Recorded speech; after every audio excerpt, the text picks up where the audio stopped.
All right, good evening, ladies and gentlemen. We're getting you live here for Traverse City St. Francis Gladiator football taking on Pontiac Notre Dame Prep Fighting Irish.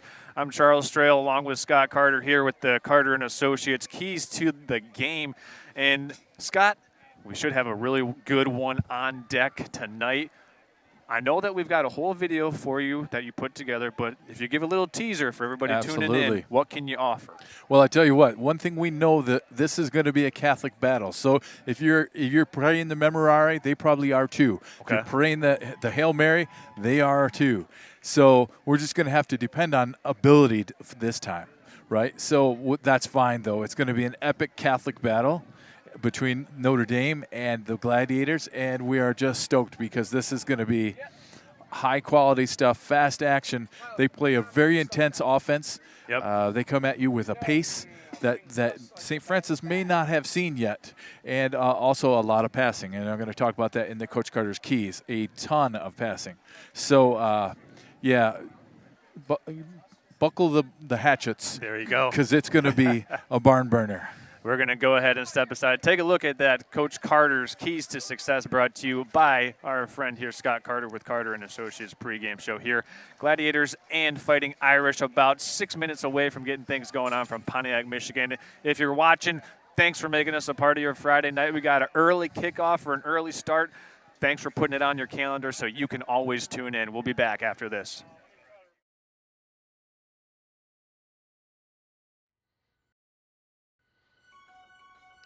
Defending state champion Notre Dame Prep welcomes St. Francis of Traverse City for an old-fashioned barn burner. This is a team that passes 65% of the time, can run the ball when they need to, and is also very aggressive on defense as well. This may be the toughest opponent St. Francis has faced to date. Hold on to your hats. Here we go. Coach Carter's Keys to Success is brought to you by the Carter & Associates Agency of Farm Bureau Insurance of Michigan. Well, the fall weather may have cooled down, bringing some color, but this game's going to be hot, and it has plenty of color as well. Here we go for Coach Carter's Keys to Success. Number 1, key off experience. St. Francis has 11 players, 10 or 11 players that were on the state championship baseball team just months ago. Notre Dame Prep has a similar situation with 19 returners from their 2024 Division V state championship team in football.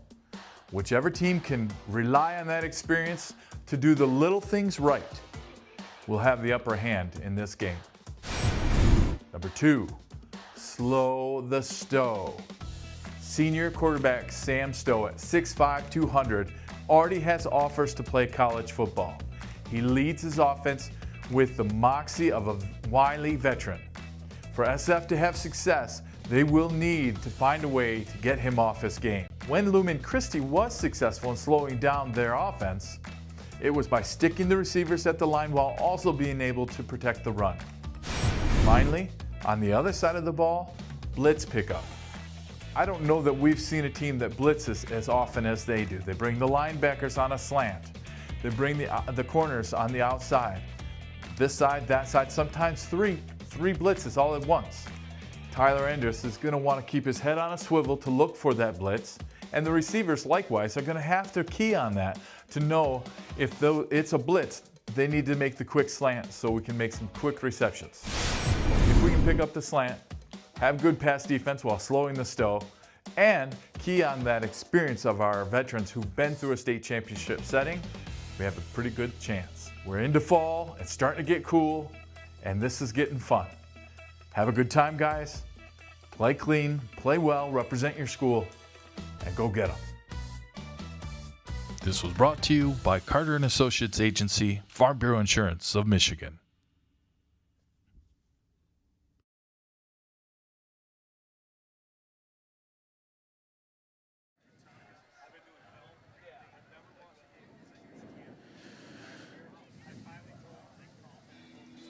All right, there we are. Look at the Gladiators there, ironclad with the golden dome and the all-white uniforms. And for the Glads coming in with a perfect 6-0 record, looking to put it on the line tonight versus Pontiac Notre Dame Prep. They've got a 4-2 record, and one loss that the Fighting Irish have, Scott, is to Jackson Lumen Christie, who the Gladiators will play next week. But next week doesn't matter. It's all about tonight here for the Gladiators, and you talked about it in your keys to the game. Anything that you'd want to add on there? You know, I think just the biggest thing is, you know, just because you hear our fight song doesn't necessarily mean that we scored. As if I were bringing it up right now, you'll hear that they have the exact same fight song. But, you know, hopefully we'll hear the Fighting Irish all night long. And it'll be us. We don't have our band, all right? So if we score, we'll sing it from up here. Definitely going to be an amazing game. I do want to make one note on defense. Levi Muma is moved up to varsity, so that's pretty awesome. And this is going to be, I believe, his very first start. And so we're totally excited for him. This is a huge stage for him to have that opportunity. And yeah, just fired up. You hear the Irish fight song going on there in the background. It's great stuff. And now we're going to turn it over for the national anthem and likely a prayer. For tonight's Week 7 varsity football matchup. This evening's matchup features the Gladiators of Traverse City, St. Francis, led by Coach Giles Sellers, and the Notre Dame Prep Fighting Irish, led by head coach Pat Fox.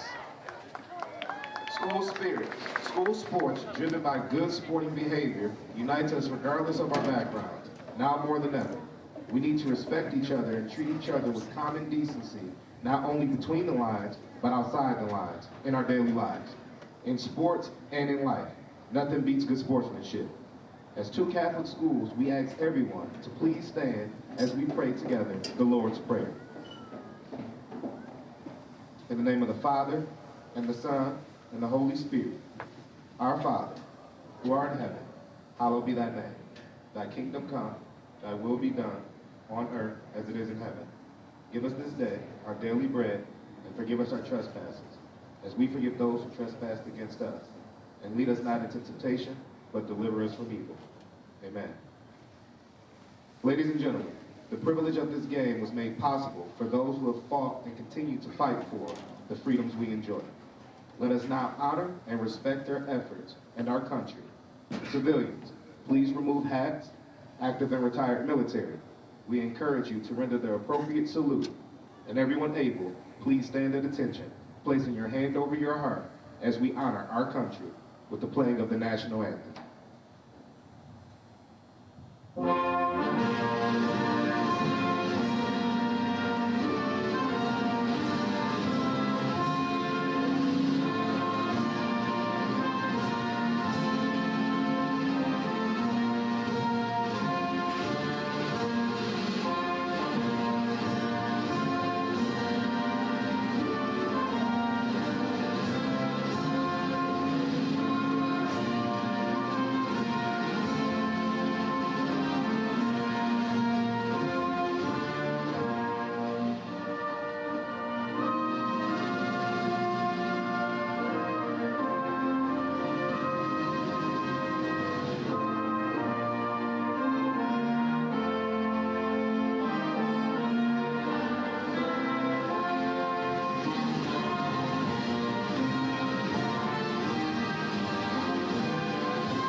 Okay, now we're officially ready for some football after the greatest song ever written and penned. And Scott, well, are you ready for some football? I could not be more ready.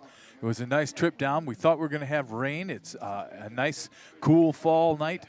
I used to love playing under these kind of nights, these conditions. Maybe a little bit of rain was always fun as well.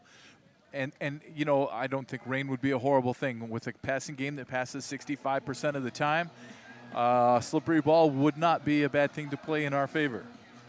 This is a good program here. It's fairly in its youth compared to St. Francis with 75 years, but they do have a state championship team from last year. So these guys are defending state champs. And just a little look in at that Notre Dame Prep Fighting Irish offense, Scott. We talked about it. You talked about it in the pregame show. They will air it out, and the Gladiators' defense and secondary will have to be on red alert tonight. Most definitely, they will. This team returns 19 players, right? So they have some experience. That's all talked about in the opening. That's all going to be crucial to this. Mistakes will be costly today in a game of this magnitude. And we're about ready to get things underway between the Gladiators and the Fighting Irish. Gladiators won the toss, elected to defer to the second half. It'll be Sam Wildfong getting ready to send this one away, and then back deep for the Irish is number 2, Ben Leporado, and number 3, Every Perlowski. Wildfong sends it away, and we are underway. And there's a touchback, and we'll have the Irish coming out here for their first offensive set.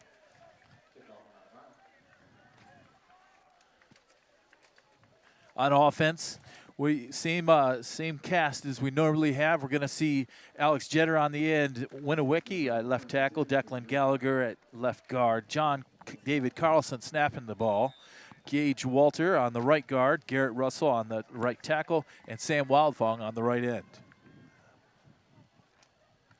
The Irish will start out of the shotgun on their first play of the game, and it's a handoff up the middle. That's to Anthony Tartaglia, and he gets about 7 yards on that first down run.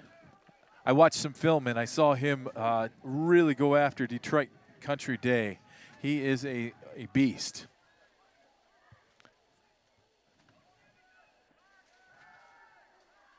Here's a pass complete. Notre Dame Prep with the first down out to their own 42-yard line, and he's got a completion to Leporado.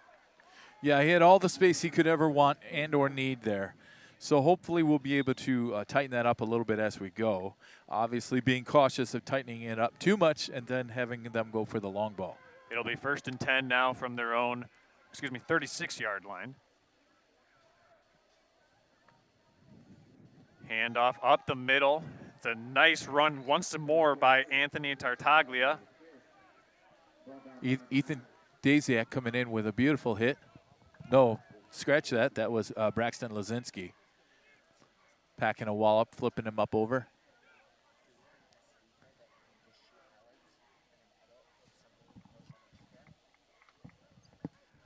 Play action pass now, looking to throw deep ball down the seam. He's got a completion there. Running in stride is Brody Sink, and Sink has the touchdown, 59-yard touchdown pass.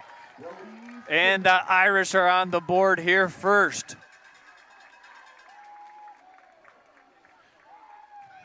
Yeah, that was just a breakdown of coverage. Our guys were beyond our deepest men, and on a slant, and then broke it down deep and wide open. So hopefully we can get that one sorted out quickly.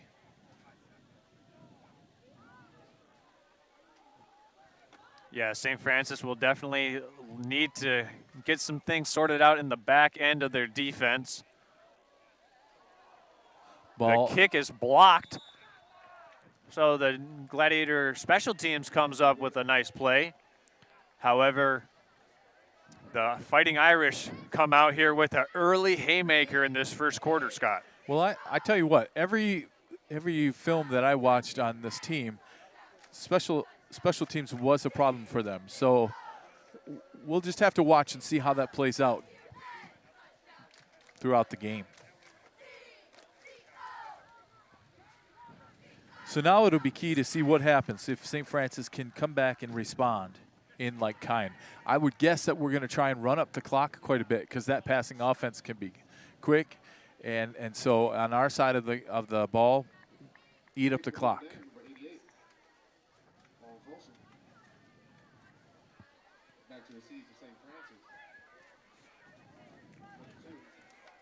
Well, while we have your attention here, Charles Strail along with Scott Carter and our Southeast Michigan production crew here at Next Level Broadcasting, bringing you this game. We want to give a shout out to everybody tuning in at the That's a Watch Party That's at a That's a Pizza in Traverse City over on Long Lake Road. Thanks for hanging out and tuning in as the Glads are going to take this one at their 12-yard line. This is Cooper Sellers, and he's out to the 30.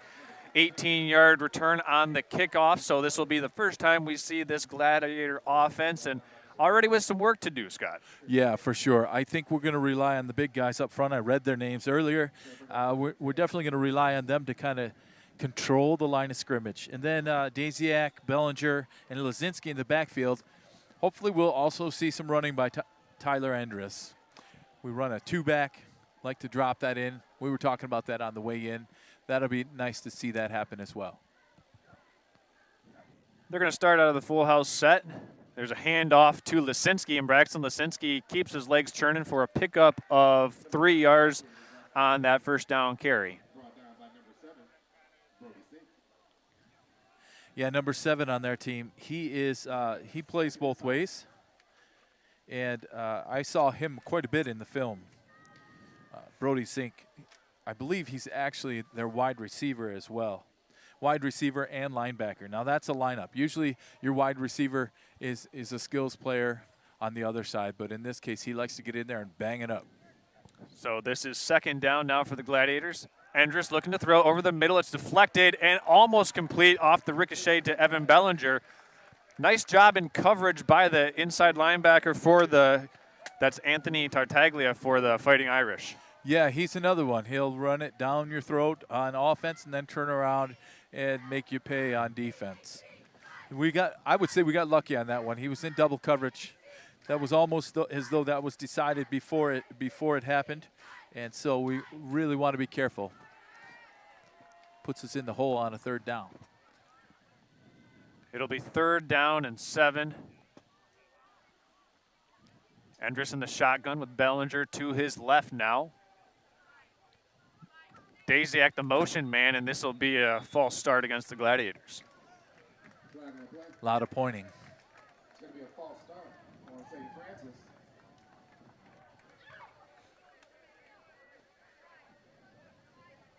And that will bring up a 3rd and 10. That moving us back, that changes your play call for sure, what's coming up next. This drive started off quite well. Nice little 4-yard handoff to Lasinski, but since then it's kind of stalled out with an incomplete pass and then a pre-snap penalty. So another 3rd down, or I should say a quick 3rd down for the Gladiators. That's key to the game so far. Anderson the shotgun, looking to throw. Brillett's coming. There's a little tunnel screen to Lasinski. He's got a lot of blockers in front. Lasinski still on his feet into Irish territory. Still going. Braxton Lasinski all the way down to the Irish 30-yard line. A gain of 40 yards. Braxton Lasinski on the tunnel screen. Gladiators drew it up perfectly. Let's take another look at that one. Yeah, that was beautiful. He's got a lot of blockers in front. Lasinski still on his feet into Irish territory. Still going. Braxton Lasinski all the way down to the Irish 30-yard line. A gain of 40 yards. Braxton Lasinski on the tunnel screen. Gladiators drew it up perfectly. Let's take another look at that one. Yeah, that was beautiful. 1st and 10 now for the Gladiators. A handoff up the middle. Double counter. That was Daziak, the ball carrier. Give him, I think he got. Looks like 4. Yeah, a nice pickup there on the play. We get 4 every down.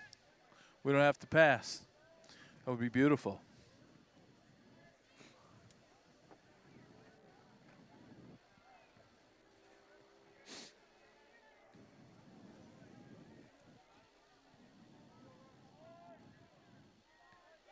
Here's 2nd and 6. Handoff to Lasinski. Lasinski is met right away. Gets inside the 25-yard line for a pickup of 2 yards. So 3rd and 4 coming up for the Gladiators.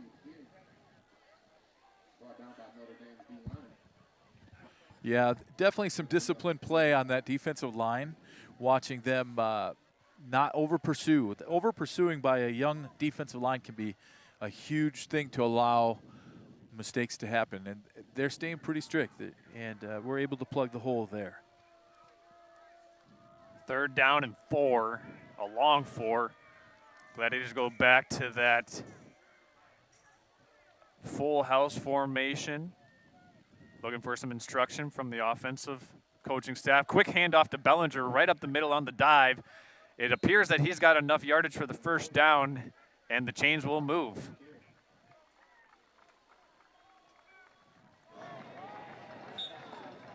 Quite a decent St. Francis contingent over there over on the visitor side. We'll get you a shot of that eventually. See all the people that made the trip down. So if you're just now tuning in, the Irish scored on their first possession of the game. They were able to connect on a 59-yard touchdown pass. And the Glads trying to answer back. Handoff to Lisinski. Lisinski still on his feet, gets down to about the 12-yard line or so. Scott, you got the binoculars there. Yeah, I would say that's accurate. Roll that one again if you got your finger on it. All right. And the Glads trying to answer back. Handoff to Lisinski. Lisinski still on his feet, gets down to about the 12-yard line or so. Scott, you got the binoculars there. Yeah, I would say that's accurate. Roll that one again if you got your finger on it. So here is about to be 2nd down and 5. Lisinski right. is going to score. Braxton Lisinski's in for the touchdown. Touchdown Gladiators, touchdown Braxton Lisinski. Nice job there for the Glads. Nice job by Braxton. Yeah, that one was wide open. He had plenty of room.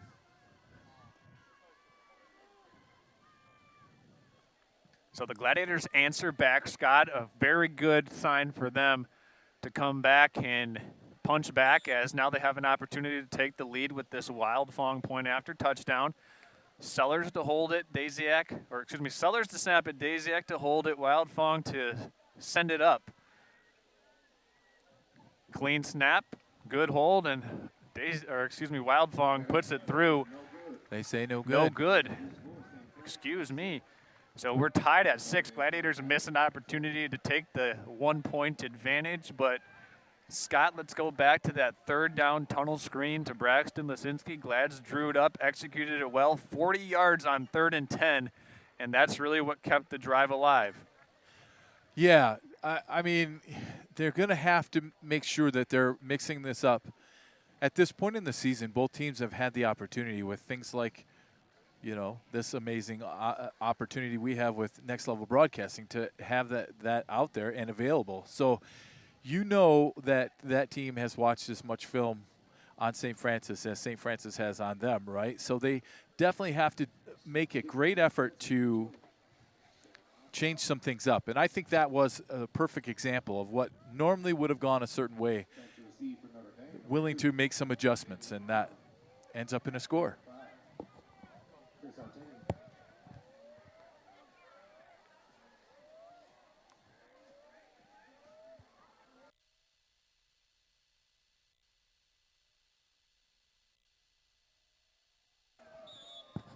And Wild Fong getting ready to send it away. Once again, we're knotted up at 6 points apiece.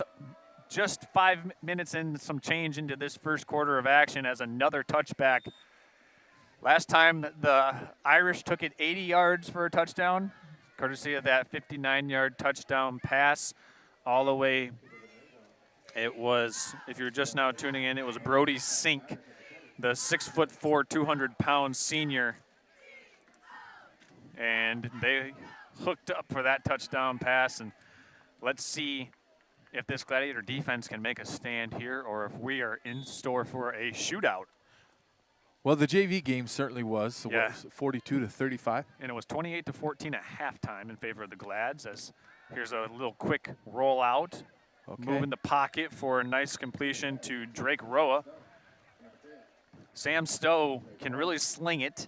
And he's putting it on display here so far. Yeah, that was Levi Muma on that tackle. Nice job getting out there. Still quite a bit of space. Worries me a little bit. That means then you really, if you're staying on that man defense, you're really counting on that player to be able to go ahead and make that tackle. Our interception we talked about last week was when we made a shift to zone. So I imagine we'll see some of the back and forth on that.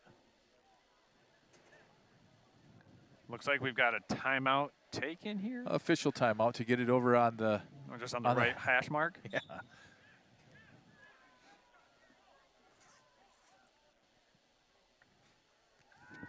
Another pass, slinging it out into the flats. He's got a completion. Nice move made there. That's Leparado. And Leparado is pushed out of bounds after about a 2-yard gain.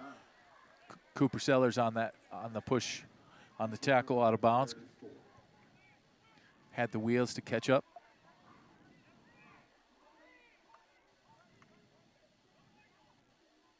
They do a very similar thing where they make the snap count, see if we can get us the jump, realign, get plays from the sidelines, and then go. Stowe going to hand this one up the middle. This is Leparado again, and he looks like he's got first down yardage, so the chains will move for the Irish. Nice job on that tackle initially. However, we want to try and stick him up inside. Our first line, Sam went in, and he got picked up by a pulling guard. And that one short hopped in there. That should be an incomplete pass. Let's go ahead and ring that one back because that one was incomplete. However, we want to try and stick him up inside. Our first line, Sam went in, and he got picked up by a pulling guard. And that one short hopped in there. That should be an incomplete pass. Let's go ahead and ring that one back because that one was. Which is interesting because both teams try and stick him up inside. Our first line, Sam went in, and he got picked up by a pulling guard. And that one short hopped in there. That should be an incomplete pass. Let's go ahead and ring that one back because that one was. Which is interesting. It's like a good kickoff.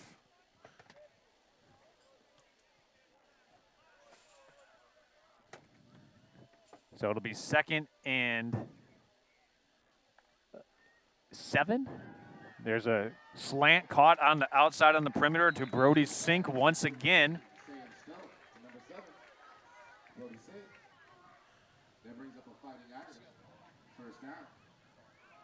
So they'll have the first down. Tyler Thompson on that tackle. We got our defenders 8 yards, 9 yards back on the receivers. Stowe looking to throw again. Oh, he's got a man wide open. That's Brody Sink hitting him at the 30. Sink is going to take this one all the way. 54-yard touchdown pass from Sam Stowe to Brody Sink. Let's take another look at this one. They drew this one up perfectly. So what have they been doing? Stowe looking to throw again. Oh, he's got a man wide open. That's Brody Sink hitting him at the 30. Make that tackle on the short slant. And then, of course, Sink drains that one. Yeah. Oh, nice. Yeah. Sorry, it's the best I could come up with on short notice. Oh, almost blocked. That one looks good. Good thing they have a net back there. Oh, that would have been in the pine trees.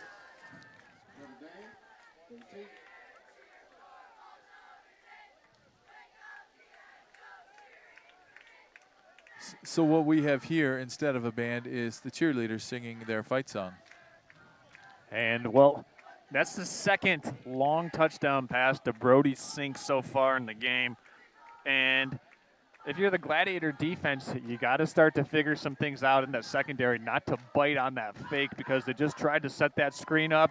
Sink was waiting for it, and as soon as the play fake happened, he was gone past the defender. So Gladiator secondary, obviously you got to pay it close attention because Anthony Tartaglia, number 44, the running back, he can really run and tote the rock. He can run it right down your throat. But, all the time, this team is taught team tackling. So the safety sees that short pass about to happen, comes up to help on that. Unfortunately, we're going to have to say, hey, whoever's back here, nobody gets past you. Don't let anybody deeper than you, because that's twice now that's happened. Here's a high pop-up kick that's going to bounce out of bounds. It'll be an illegal procedure formation or an illegal procedure penalty against the Irish.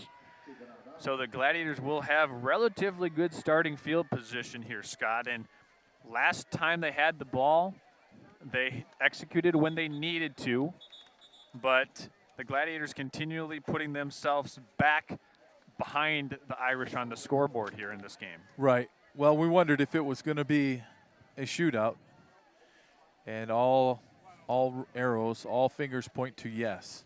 So instead of taking the penalty on this one, we're going to have them re-kick it. We did this last week, 2 weeks ago. I would have loved to have seen Cooper over there step out of bounds and catch it out of bounds.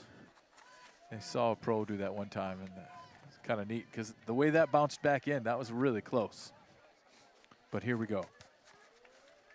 So the Irish will get ready to send this one back. It's Cooper, Braxton, and Ethan back there deep for the Gladiators, as this one is a much better kick. It's going to back up Tyler Thompson to his own 6-yard line. Thompson, it turns on the Jets, gets a nice block, and is out toward the 29-yard line. So a 23-yard return for Tyler Thompson. And that's going to lead us right into our first opportunity to tell you about Team Elmers. Established in 1956, and ever since, Team Elmers has been committed to building better communities one project at a time. And they're proud to be bringing you the Team Elmers Hardest Working Player of the Game tonight, an award honoring group success due to an individual's sacrifice. This player embodies what it means to be a true team player, all brought to you by Team Elmers and the Hardest Working Player of the Game award tonight. So here we go. Let's see how they answer. 1st and 10, Gladiators send one man in motion. This is Tyler Endress on the keeper, and he's stacked up right at the line of scrimmage. No gain on the play. It'll be 2nd down. They have a variable on that one where they run the 2 backs in the hole first. Love to see that one. I think we talked earlier about a little bit of rain. Now here it comes. It's light. It's lovely fall rain. However, I might put my jacket on. Scott, aren't you under a tent? Yes, but I'm a cold weather fan. Okay. Yeah, not a fan of cold weather. Okay, well, it's just a brief rain as the Gladiators come out on 2nd down and 10. Daziak to the near side of the formation.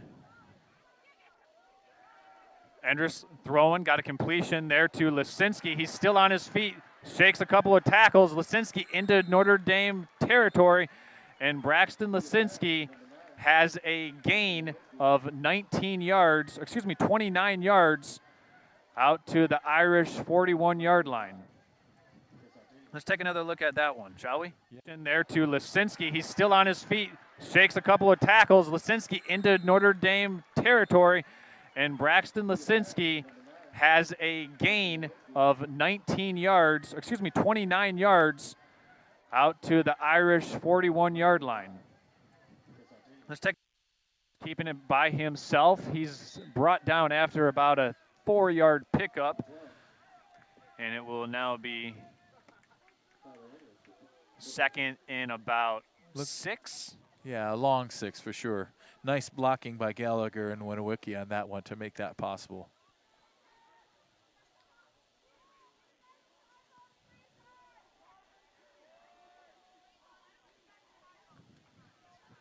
So the Gladiators taking their time once more on this drive, trying to answer back in what looks like a shootout.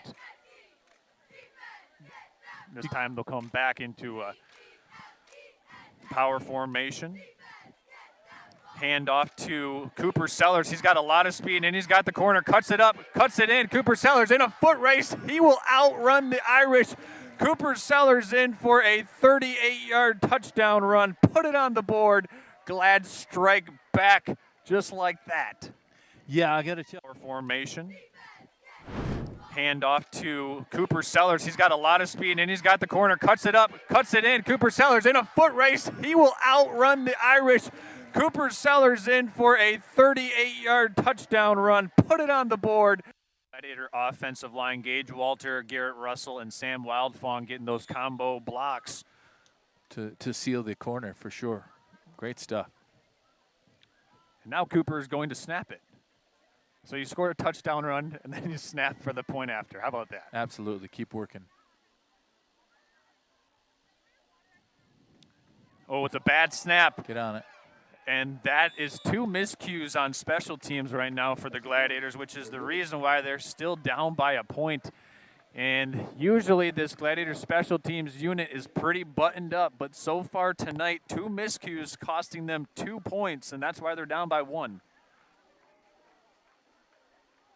Yep, you can't afford those. We talked about that earlier, that each and every one of those little mistakes may come back to bite you. We played a game just a couple weeks ago where it came down to 1 point, and they had to go for 2 and missed it, right, in the Kingsley game. Yeah. This game is setting itself up to be just like that. I remember that game. I was there. Were you? I thought so, because it seems as though I heard that call. And while we have an opportunity to tell you about, let's talk about Traverse Catholic Federal Credit Union. Traverse Catholic Federal Credit Union is also celebrating their 75th anniversary, just like the Gladiator football team. TCFCU is your all-in-one financial service provider, helping you invest in yourself and all those around you. Federally insured and in an equal housing lender. That's Traverse Catholic Federal Credit Union. Gladiators score on a 71-yard touchdown drive on that 38-yard Cooper Sellers touchdown run, but the point after attempt no good.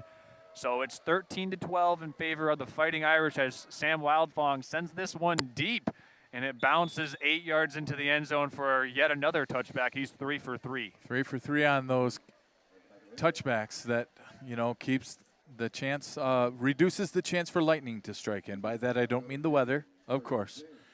This Fighting Irish team has some definite powerhouses that could bring it all the way. So we're happy to just have them start on the 20. Let's see if the Gladiators can get the first stop of the game and force a punt. It's been nothing but high voltage offense so far, as Stowe's going to roll this one out, pitch it over, and the Glad defense is ready for it. It's Sam Wildfong and Kraska to bring down the ball carrier. It's going to be a gain of maybe a yard, Scott. If you can figure out a way to slow down their run, then you can focus. Like if all right, we'll be able to get that run shut down, then you can focus on the pass and how you're going to defend that. For 2nd and 9, Stowe in the shotgun. Looking to throw over the middle, and it's almost intercepted. The Gladiators had an opportunity off of the ricochet to maybe make an interception. And let's take another look at that. Do we have a time?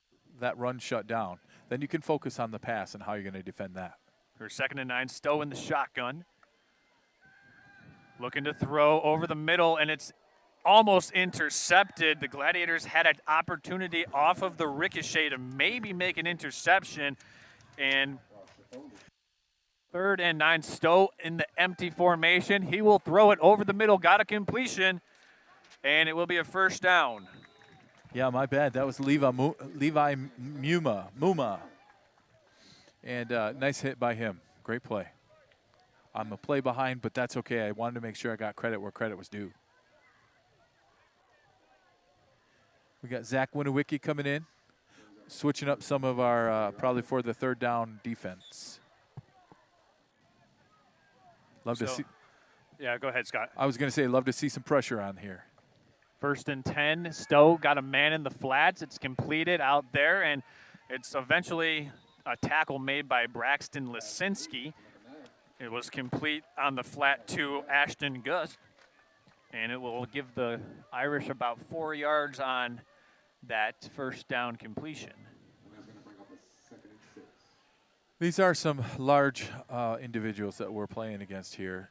I still would love to see a tackle go in the negative rather than to the positive.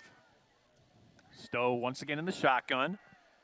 He's going to throw this one deep on a corner route, and it's caught. What a catch by Brody Sink. The man that they dial it up for comes through again. Yeah, that's his third. Let's take one more look at that one, Scott. Just a matter of commit positive.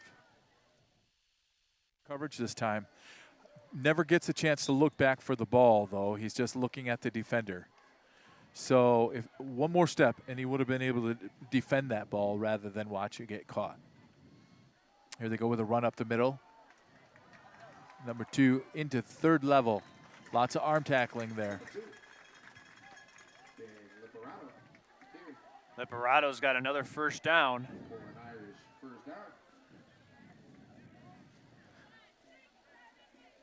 So we've seen a couple marches up and down the field.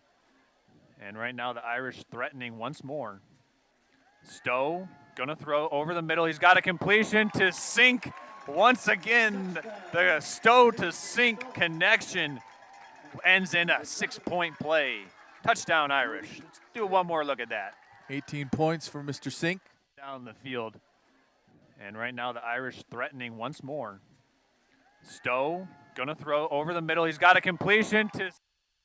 So linebacker went to take the flat, but our safety stayed with the flat as well. So they need to be communicating out there. If the linebacker is going to cover the flat, the safety has to drop back and not let somebody be back there by themselves. So that, you know what the great news about that is, that's correctable.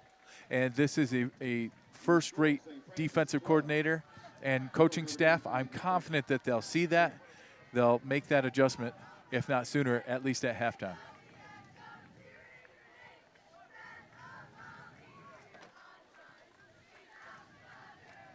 Somebody take a shot of that sunset. Wow, is that beautiful.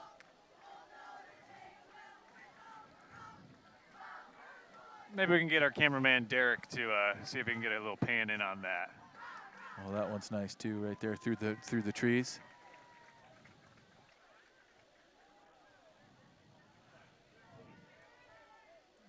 Beautiful stuff. We're up on the roof, so the press box was full. Next Level Broadcasting, it's set up for this. It's awesome. It's a beautiful night to be on the 50, up elevated view. It's wonderful game so far.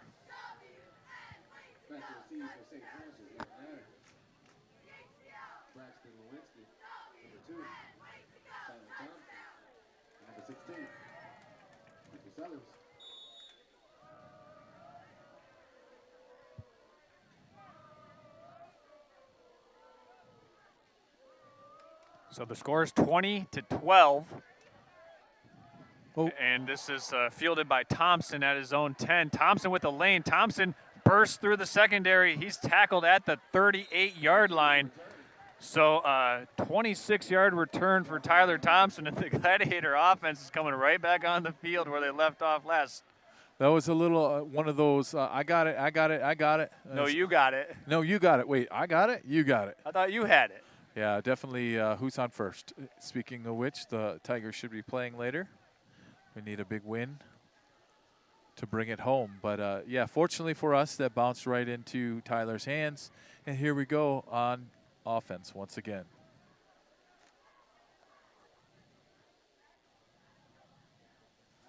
Three backs. Yep. Endress over the middle, got a completion. Oh, almost had a completion to Sam Wildfong. There was a little pressure up the middle. Wildfong was running free and just unable to connect on that seam ball to the tight end. That's a timing play. One half step more, and that would have been a completion, or one step less, rather. Yeah, just need to get that timing play. Waiting gave the linebacker a chance to correct and be on defense there. Looks like they're switching up their defense a little bit now, running a 5-5-2. Going down, and here's the counter, and they're ready for it. The Irish are. And the Gladiators will be backed up on the sticks once more. It'll be 3rd and 10, and I got a feeling that it'll be the last play of this first quarter. I am amazed. You've clearly been doing this a while, that you can figure that out. I don't even know how you came up with that. Well, just by the way that this Gladiator offense is moving right now, I would think that they would want to take some time to have a free timeout. Well, for sure. And as they have a free timeout, we're going to take a free timeout as well. You're watching Gladiator football here. They're down by 8 points after 12 minutes of play. We'll be back after this. You're watching Gladiator football on Next Level Broadcasting. Stay tuned.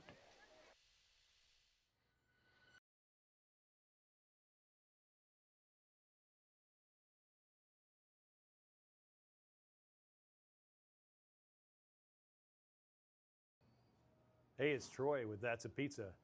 You're watching Gladiator football on Next Level Broadcasting. Oh, now that's a pizza! Discover Traverse Catholic Federal Credit Union in Traverse City. We make banking secure and convenient with biometric logins and remote deposit capture. Whether you need loans, mortgages, or credit cards, we've got you covered. Manage your finances effortlessly with our online banking services. Grow your savings with our competitive rates and savings products. Experience the difference with Traverse Catholic Federal Credit Union. Visit tcfedcu.org for more. Hi, it's Kevin Klein from TVC Airport. We're proud to help keep you connected to high school sports in Northern Michigan so you can game all season long with TVC, your Northern Michigan connection.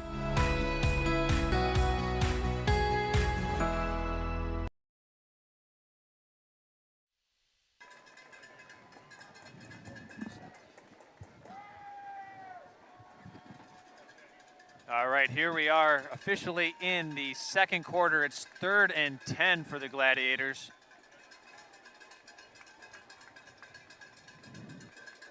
Oh, there we go. Andrus looking to pass, bringing a blitz, but it should be an encroachment. They have Braxton Lisinski wide open on the play too, Scott. Yeah, take it. Go for it. But it's all good. Laundry on the floor. Offsides on Notre Dame. We'll take a free one. That's always nice. So they'll load it up again. It'll be 3rd and 4.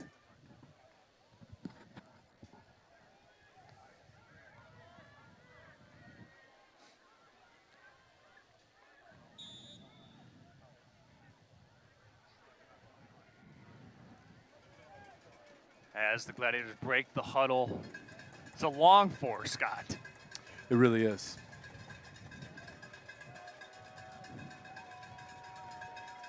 Power formation for the Gladiators. There's the counter to Sellers. Sellers is going to have to cut it up, and there's no blocking on the right side that time, Scott. And we'll go ahead and keep it right here for that one. But Cooper Sellers just couldn't find any wiggle room as that hole closed quickly. We talked earlier about Liparato, their number 2. He came up and just exploded that block. And that's why when Cooper went to make the corner, he ran right into his offensive guy who was being destroyed by number 2, Ben Liparato. So this will bring on the punt team for the Gladiators. Sam Wildfong is going to stand back at his own 32-yard line. I did see a punt fumbled against one of the other teams that we watched. Maybe we could. Special teams has been an issue so far for the Glads as well. And this is a bad snap. Oh, my. And a false start. Oh, we'll take a false start. Well, definitely take a false start instead of a bad snap.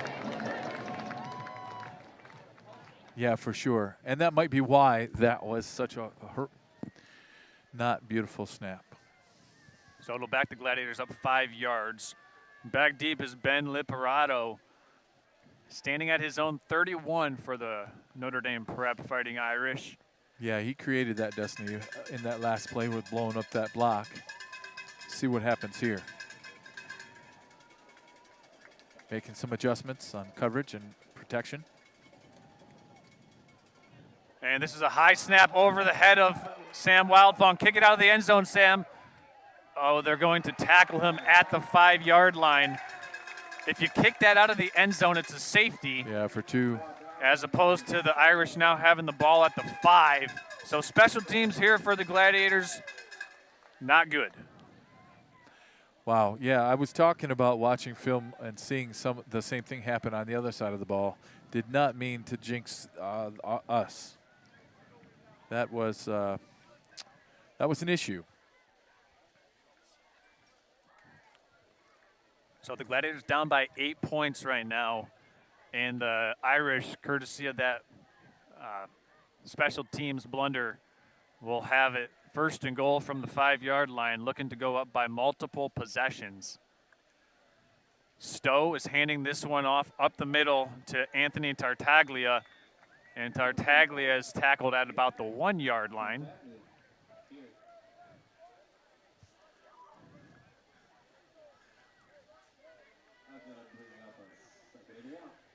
Yeah, so nice job on that run defense there. Let's see if they can keep that rolling.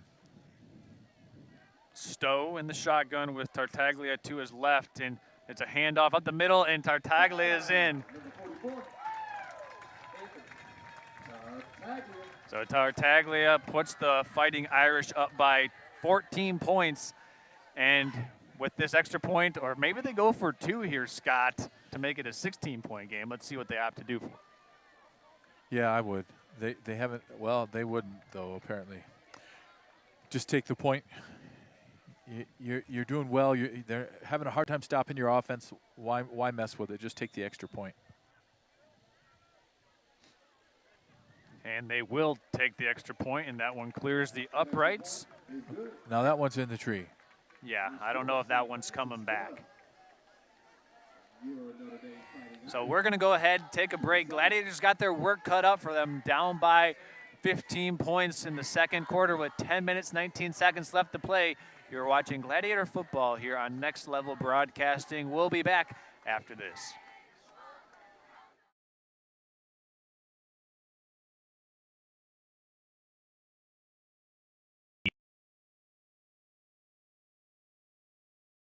And big machines? At Team Elmer's, we're not just building roads and infrastructure, we're building dreams and communities. And as a 100% employee-owned company, we value every employee owner with a commitment to excellence and a culture where everything we do it with heart. Every day brings new opportunities for adventure. Apply now at teamelmers.com/careers and to be part of something extraordinary.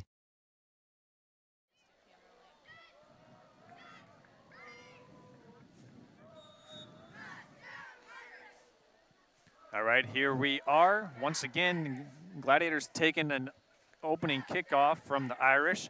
This is in the hands of Tyler Thompson. He'll work on the sideline. Thompson cuts through and is brought down at the 34-yard line. So the Gladiator offense will come back out after a, well, disastrous. Yeah, disastrous start on special teams so far. Their offense has looked good. Special teams, pass coverage so far, not so good for the Gladiators, but fortunately there's a lot of time here left in the game for them to get things sorted out. A lot of reps as well, Scott, against a team that wants to throw. So ultimately, for the season-long viewpoint, very good reps to bank for this secondary, and now the offense down by 2 scores. Yeah, just eat up the clock. Do what you do, continue on, and hope that the turnovers come to your side, your direction. Handoff up the middle goes to Braxton Lisinski. He's got about a 6-yard gain on that first down handoff. Beautiful run. Just keep that kind of stuff going. And you eat up a lot of clock. Try and keep that explosive offense off the field and continue to score. No need to panic yet.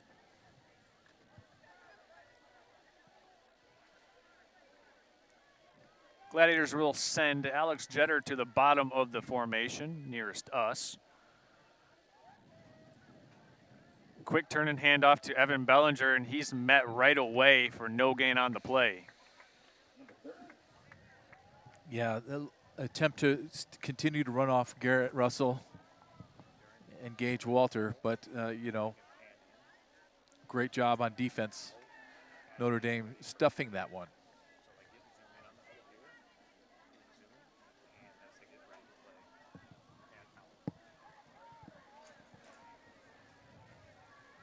Here's 3rd and 4.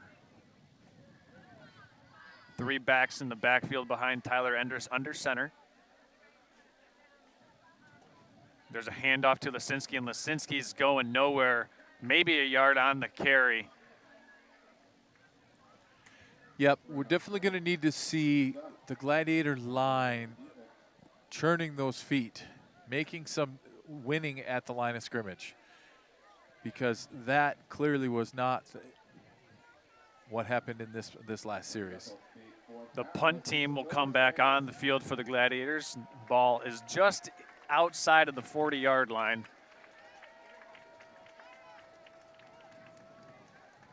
I believe we have a different long snapper here. It's now Cooper Sellers. Sam Wildfong stands at his 28-yard line.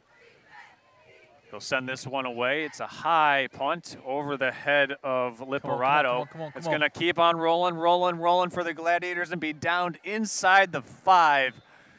So excellent job by the Glads on special teams this time. Maybe they've got their special teams woes sorted out. Liperato let it go over his head, and the Gladiators are able to really make the Irish feel that. Yeah, you know, it's just polar opposites right there. We had horrible luck over here, beautiful luck there. Get that ball to just roll right down to the 4. I was going to say 5. I think it's the 4. So now the key is pass defense.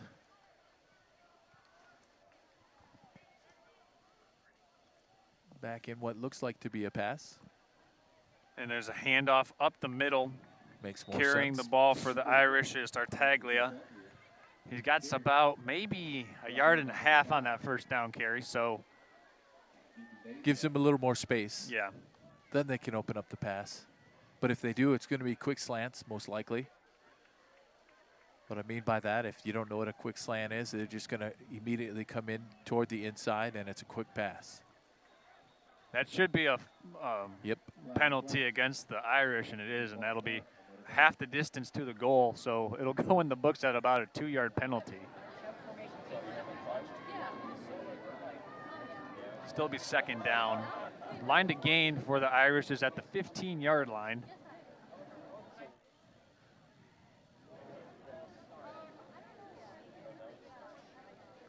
And it'll be officially 2nd and 12. These are the kind of things that can stall out a drive, and so we'll just look to see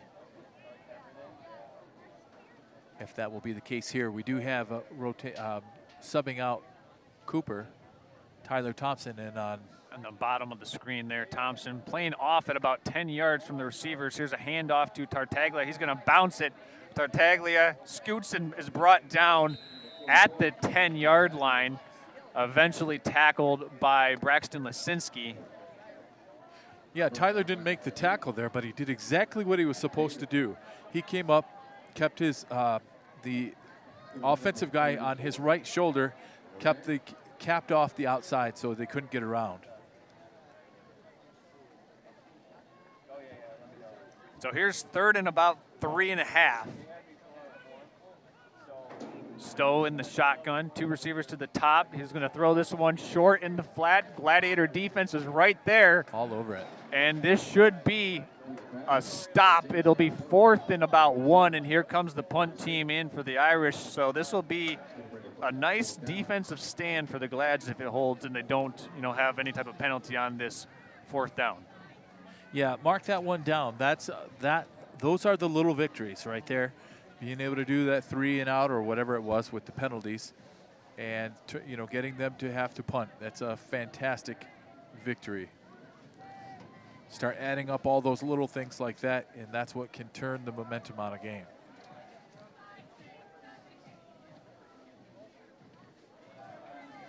Here's a punt that doesn't go very far. It's going to bounce and actually roll back, so the Gladiators will have it on the Notre Dame Prep 32-yard line. That punt nets 20 yards.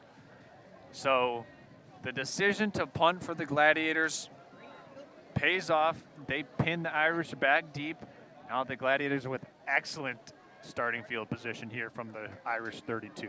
Yeah, one of these openings I'm going to do, I don't want to give it away, but it definitely is going to be like chess game, because a lot of these decisions, where are we going to punt, where aren't we going to, they end up coming into long play, 5 deep play. Here's 1st and 10. The Gladiators will send 2 receivers to the top and bottom of the formation. Endress in the shotgun. Daisiak, the motion man. There's a lot of movement from the right side of the offense and defensive line, and it's an encroachment against the Irish.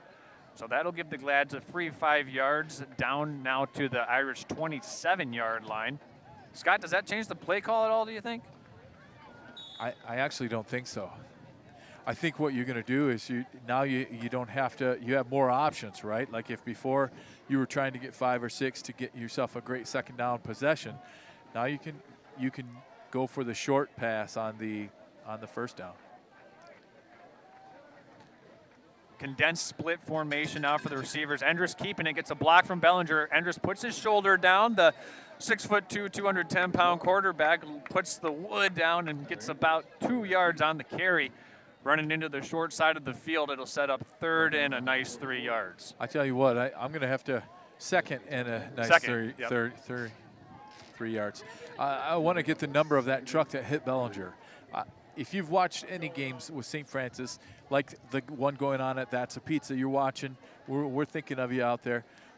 Bellinger doesn't get stuck very often, and that guy came in and just hammered him. It was a good block, good pickup, but what a hit. Gun 2 back now for Tyler Endress, Gladiators and company. Handing off to Bellinger. Bellinger looking to bounce it wide. He's down at the 23-yard line. It should be enough to move the chains, and it is. Evan Bellinger gets the yardage needed, and the Gladiators move the chains. Almost as though I mentioned Bellinger, and then he goes ahead and shows exactly what he can do. What was that, 4 players to take him down on that play? Typically, that's the case. Under 5 minutes left in this opening half. Gladiators deferred and will receive the 3rd quarter kickoff, so bear in mind there if that becomes something to keep into consideration, as it's now 1st and 10 from the 22-yard line. Once again, gun 2 back. Endress looking to throw. Got a man in the flats. It's Cooper Sellers on the corner route, and Sellers is in for another touchdown. 22-yard pitch and catch from Tyler to Cooper. Let's go ahead and take another look at this one. As he run, pulled the linebackers up, and 5 there. It should have been on Cooper, but he felt that the problem was we sent 2 backs in that motion, and so the one that should have been backing up the linebacker had to take the deep back. And a nice catch by Cooper. Tyler put it right on him on that corner route. He had to reach out a little bit, but it wasn't out past his grasp of his hands, and he puts it on the board. Cooper Sellers into the end zone for his 2nd time here tonight. And the Gladiators will line up for the 2-point attempt to try and make this a 7-point game. Glad you're doing the math. Thompson in motion, Endress rolling to his right, and that I was going to say that should be pass interference. He was looking for Sam Wildfong. Yeah. One more time. Let's go ahead and point game. What? Who, me? See what we come up with. It should be, yeah, you see it right there. Wildfong got all grabbed up. It was Liperato on the coverage. So they'll line it up again, this time from just outside the 1-yard line. Do they change the formation here? Let's see if they go to a full house set, try to run this one in. Sure looks like it. And that is exactly what they're going to do. 3 men backfield behind Tyler Endress. They're going to hand off to Lisinski, and he's in for the 2-point conversion. So the Gladiators respond nicely after going down by 15 points. It's now just a 7-point game after they get a stop, get a touchdown, plus a 2-point conversion. Capped off, it was a 22-yard Cooper Sellers touchdown catch, and then the Braxton Lisinski 2-point conversion. So it'll be the defense for the Gladiators to see if they can get one more stop against Sam Stowe and company, who has racked up some serious yardage so far. A huge kudos on that one. That one goes out to John David Carlson, Gage Walter, Garrett Russell. Nobody touched him. That was a huge hole, and he just quickly got up there and got to it. We got a lot of people tuning into the YouTube chat. We got Mike Walters watching from Tucson, Coach Lisinski's brother-in-law, Braxton's uncle. Go Glads. We got one person saying go Irish, and then another one saying here comes some more run plays. There we go. When they just pass a couple times and they get it into the end zone. So the Gladiator fans chiming in, and a lot of different people chiming in as the Gladiators make this one a one-score game. Look, it says MCDC. That's Motor City Dan Campbell. Maybe, or watching maybe our game. Coach, thanks for watching. Maybe that's what they want us to think. Oh, so we'd say it. Maybe it's just spam. I see. Okay. Well. Sam Wildfawn getting ready to send it away. Some dangerous return men waiting back deep inside their 5, but this one looks returnable. It's going to be fielded at the 10-yard line for Liperato. He's going to bounce it out in a nice play made on special teams by Adam David. Nice. And Adam David, let's take another look at that, because that was some danger. His feet out from underneath him.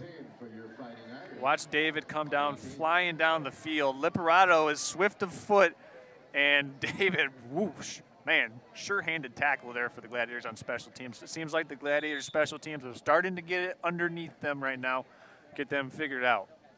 Yeah, nice to see the special teams do well on that. So Stowe once again looking to throw, and he's got an incompletion, excuse me. It was intended for Liperato. Yeah, wide open out there. However, in this case, I felt okay about that defense, the prospects on that. We had a couple guys in the area. So much better defense on that case. And I think this is a really good opponent for the Gladiators to play, because you don't see this style of offense as we see. Look at this split out here on the near side of the formation right there by our sideline camera operator. That's very untraditional. And here's a completion, running with the ball, tackled at the 25-yard line for the Irish. Bellinger. Is Ashton Gust. Bellinger on the stop. It'll be 3rd and 3. Got a little help there from Daisier. Fife-Ferrick. It was Fife-Ferrick. My bad. Fife-Ferrick, yep. 3rd down and 3 now. Oh, almost got the Gladiators to jump. Almost. Stowe going on the hard count here. Gladiators moving around. Low snap, trouble with the snap, and a fumbled exchange. And the Pontiac Notre Dame Prep Fighting Irish fortunate to have that one retained in their possession, because Stowe did not field it cleanly. And so the Gladiators looking like they're on the verge of forcing another punt. Momentum is slow to turn sometimes, but when it does, hang on to your hat. Standing at their own 40-yard line for the Glads is Cooper Sellers and Braxton Lisinski. And we've got a timeout taken here by Pat Fox and the Notre Dame Prep Fighting Irish. Let's tell you about Culver Meadows. Located off of West Silver Lake Road in Traverse City is Culver Meadows, Grand Traverse premier senior living center specializing in Alzheimer's, dementia, and hospice care. Their friendly and experienced staff can truly be an extension of your family and will offer you peace of mind that your loved ones are treated with friendliness, kindness, compassion, and loving care. For more information, call 231-633-9430. That's Culver Meadows, our second quarter sponsor here tonight. Well, if you're just now tuning in, the Gladiators were down by as many as 15 points. They scored on their most recent possession with a 22-yard touchdown pass, looking like they're about to get the ball back. They will also receive the third quarter kickoff, so they got the opportunity to double dip if they can score here before halftime and then get the ball and score once they receive it to start the second half. So the Gladiators have turned it around defensively and have started to slow down this Notre Dame Prep offense, but still got a lot of game to play as Lisinski calls for a fair catch. He fields it at the 40-yard line. That's where Tyler Endress and company will take over and see if they can continue stay settled into the game. I got Chris Middleton here on my right. helping out up with the Glads. And we were talking just a second ago while you were doing the commercial. I got a chance to come off mic, and this one reminds me a lot of Rocky IV. In Rocky IV, Rocky's getting beat to Tarnan all over the place, getting punches, getting knocked out. You don't think he's going to get it, and then slowly he turns it around and comes back. Hopefully that's what we're going to see here. They'll send trips to the top of the formation. Daisiak in motion. There's a free play. It should have been a free play for the Gladiators because the Irish jumped. And it was Jack Williams who jumped, number 75. Yeah, I don't know. I don't know why they don't give him the free play there, Scott. The difference, maybe the difference between encroachment and straight up offsides, because he was all the way across. So perhaps that's the difference. Somebody that knows, maybe let me know in the chat. Trips to the bottom of the formation. Now Wildfong, the lone man into the boundary at the top of the screen. Shotgun, Lisinski the motion man. It's a low snap, and Tyler Endress is just going to have to fall on it. It'll be a loss of 3 yards.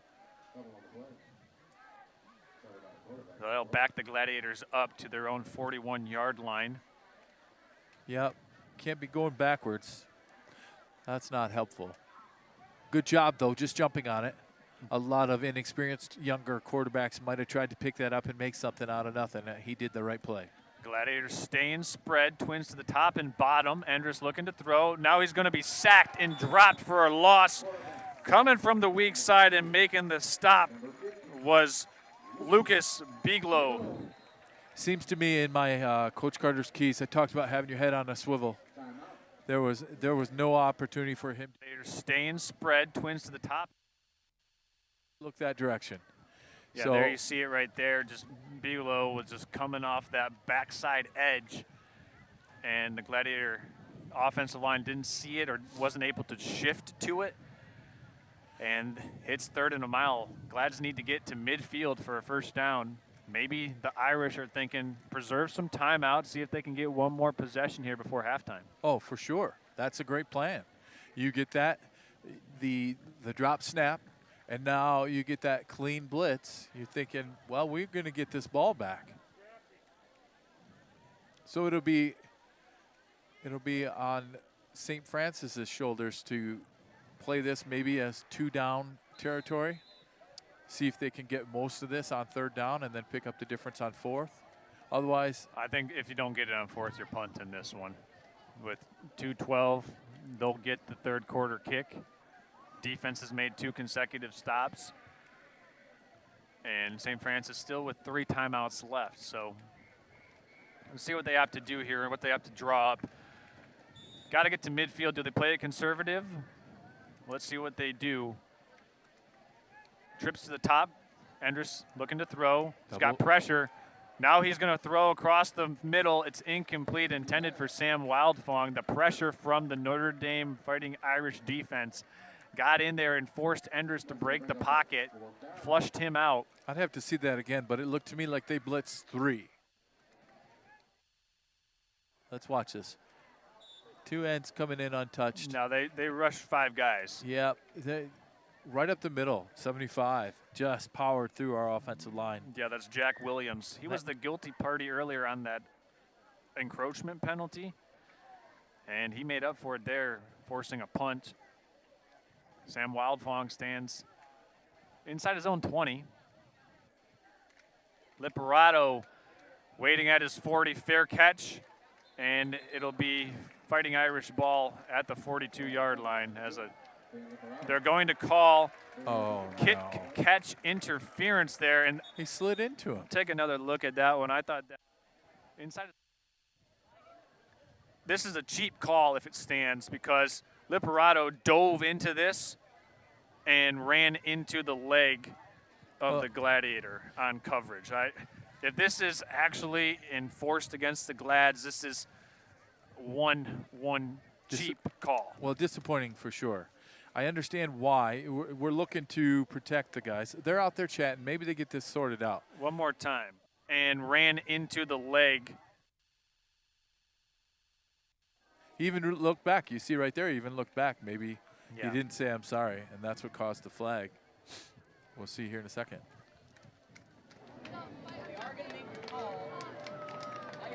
Nope, no call made. So good job by this officiating crew because they saw, actually. Yeah, that looks no, like. they did call it.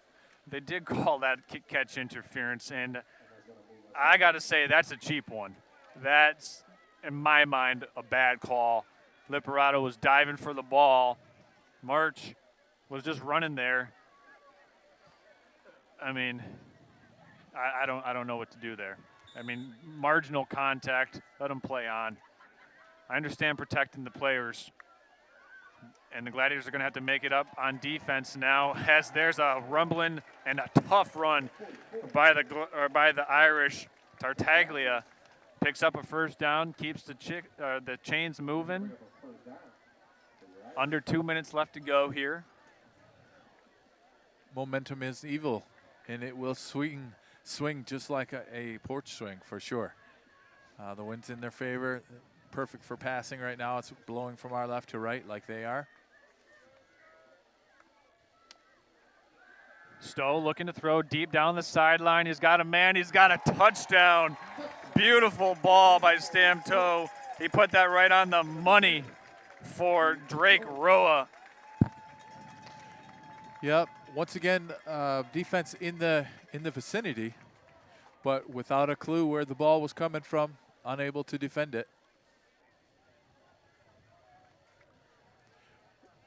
Every time they've made one of these long passes, the defender is past our the receiver is past our defender.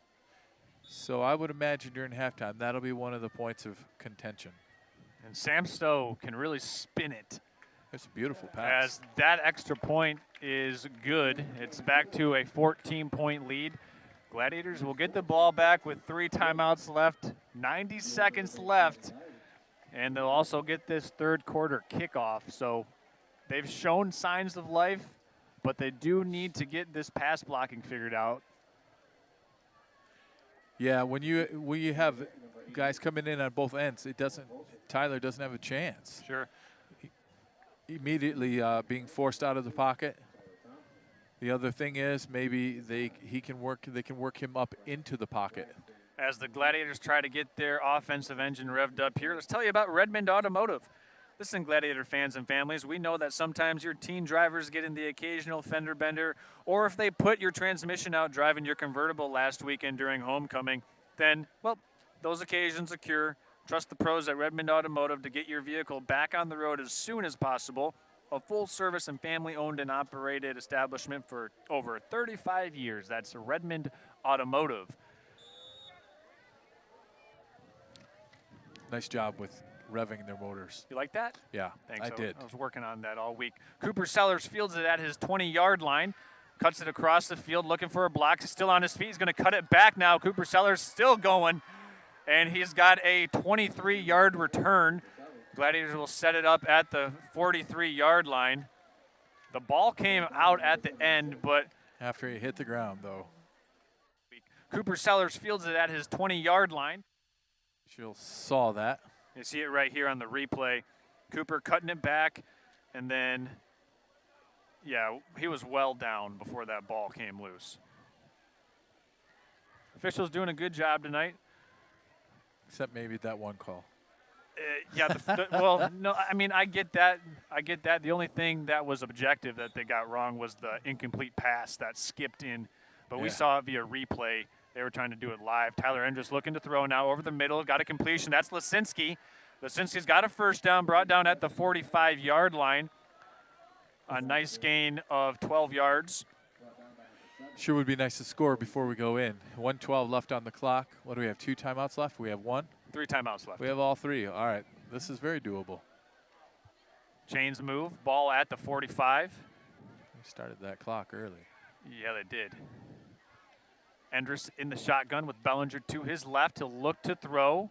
Pressure up the middle. Endress lets it rip. Wildfong's got it on a post route.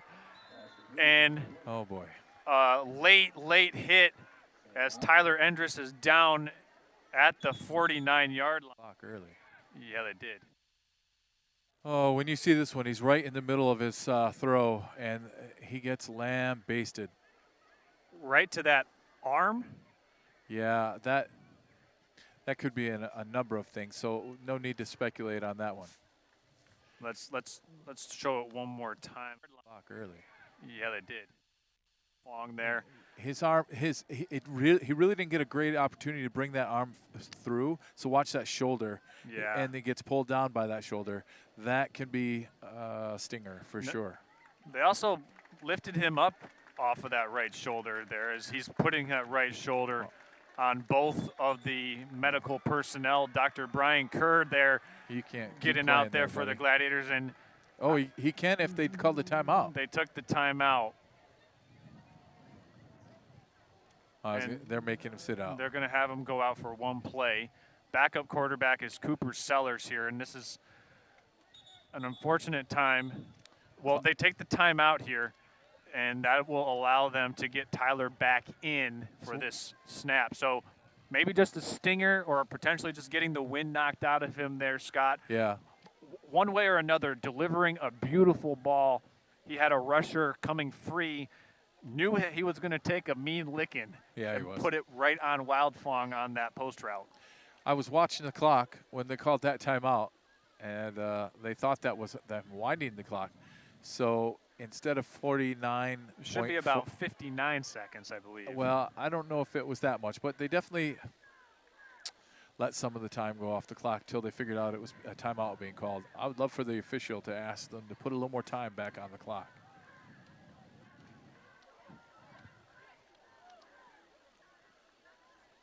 Waiting for a signal here. We're going to check the YouTube chat and see what's been going on.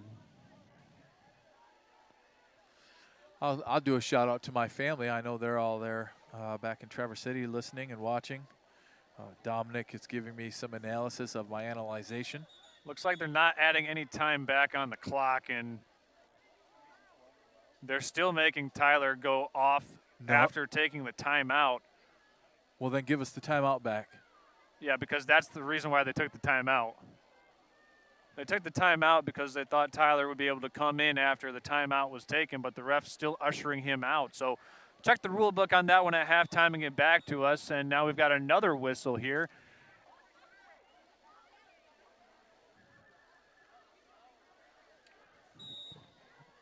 I did see, 49.2 put back on the clock.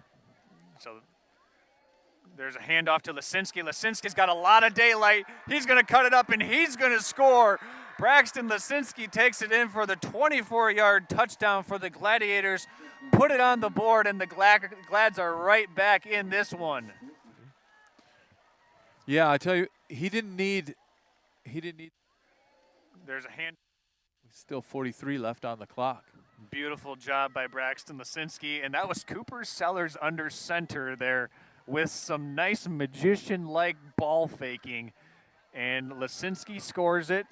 It's back to an 8-point game. Wildfong now on for the point after.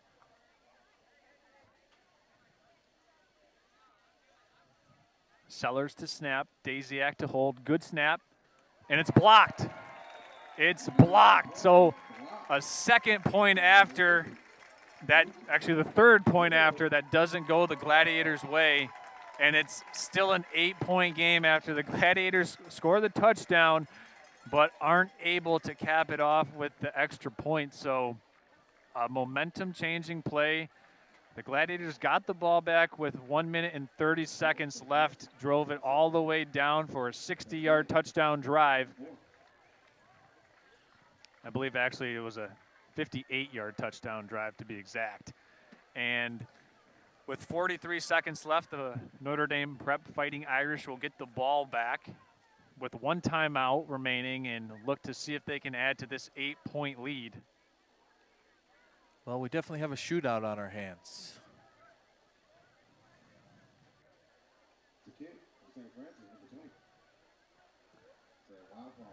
And the Gladiators only have 2 timeouts left because they were forced to take a timeout when they thought that they would get Tyler Endress back in under center. But it's a wash right now because they scored on that play.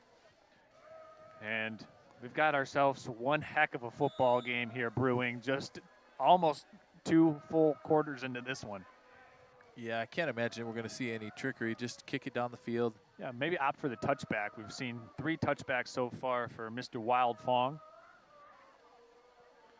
I think that would be a great plan. And he gets his leg into this one. It's going to Oh. be a touchback. Wow. And that hit the pylon. So it'll be a touchback. Tell you what, 2 inches to the left, and that's a penalty. Yeah. Out of bounds. So nice job, Sam, aiming for that pylon. Well, I think he was probably just going for the touchback. The ball had a little sideways spin on it. Well, the wind is blowing from our left to right, so right into that kick. And so any English, I don't know if you play golf. Do you play golf? Not well. No, I didn't say well. I just said play golf. Like, okay. Yeah, I'm not a golfer. I just play golf. Any kind of wind, though, in my face will take my slice and make it horrific. Let's see if the Gladiators can get some pressure on Sam Stowe, because Stowe's had all day to throw so far, as he's going to clap once, take the snap, quick throw over the middle. Good tackle by Braxton Lisinski on Liperato. Liperato's got 8 yards on that first down completion. A sure-handed tackle by Braxton. Clock's running. Are they good with that? They're just going to try and run another play? It looks like they're going to get up there, and no hurry right now. Stowe goes empty for the Irish. Looking deep. Now he's going to break the pocket. Still, he's going to take off now. And Stowe picks up about 9 yards with his legs, where he eventually slips down on the Gladiator sideline. Let's go ahead and take a look at that. And it was empty. Come in late. Yep.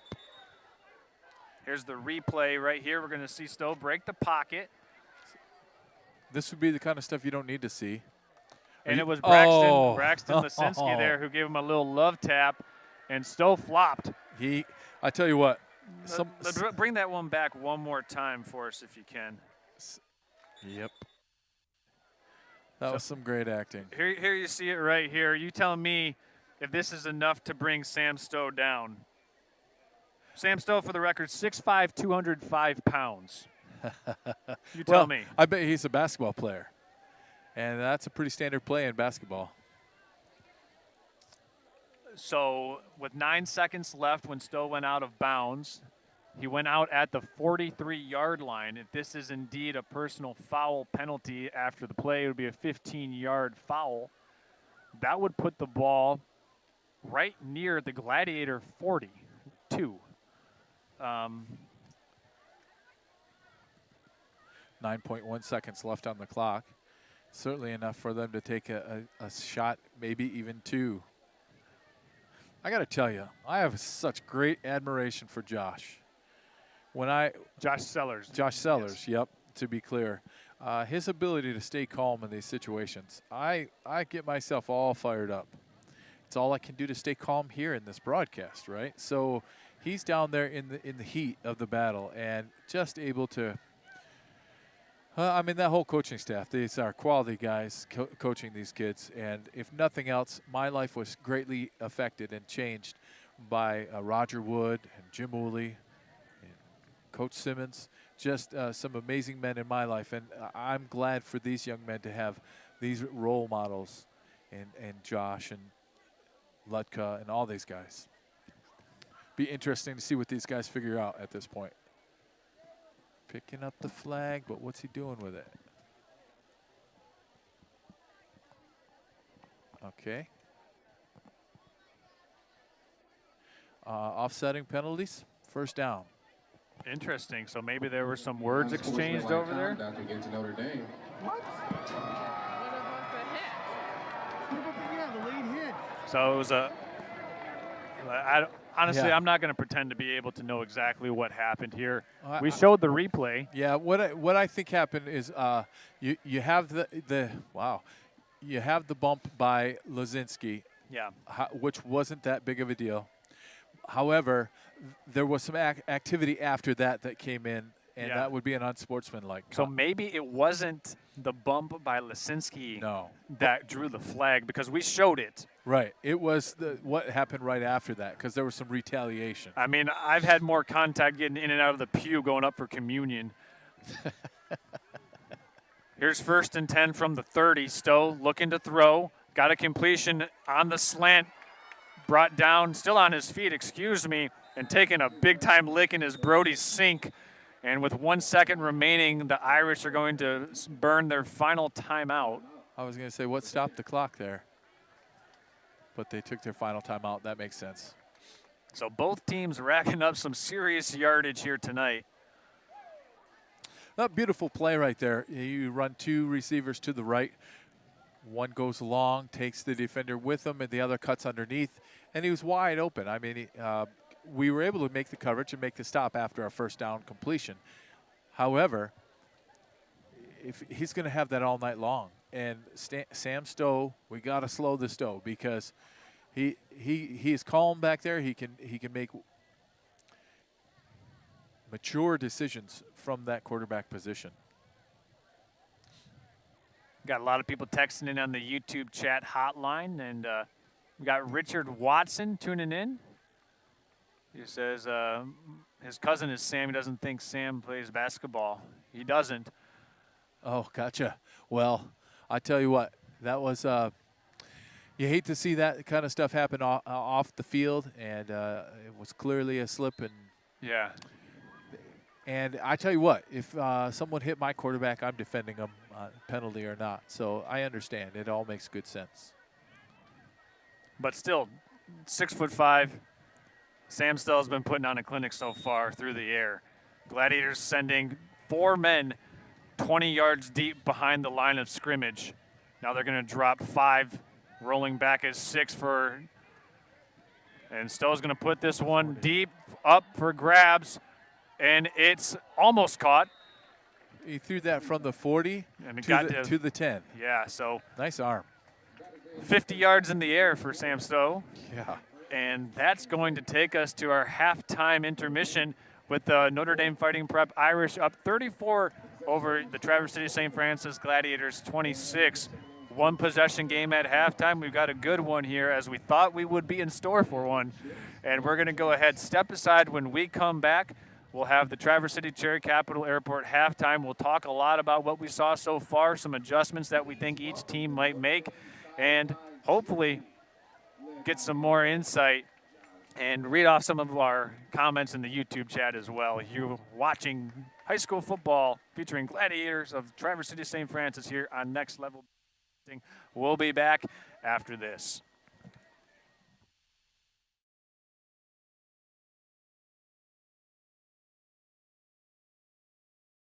Welcome to Culver Meadows, Traverse City's premier family-owned senior living community specializing in dementia care. Here at Culver Meadows, we cultivate the perfect environment for your loved ones by combining our setting, scenery, and social interaction of our residents. We pride ourselves at being an extension of your own family here at Culver Meadows. Call 231-633-9430.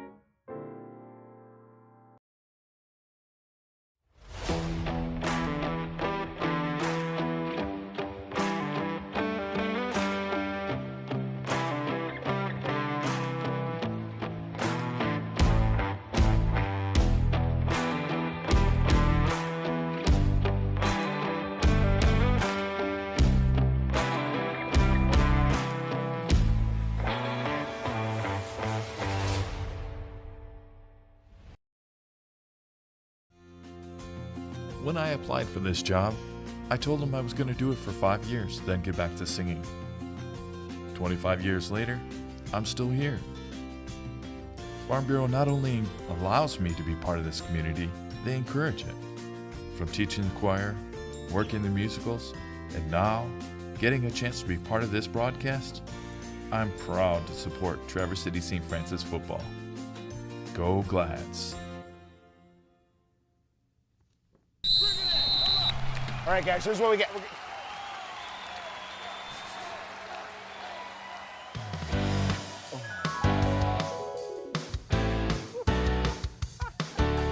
BC Pizza, BC Pizza, hometown handmade gourmet. Coach, what do we do?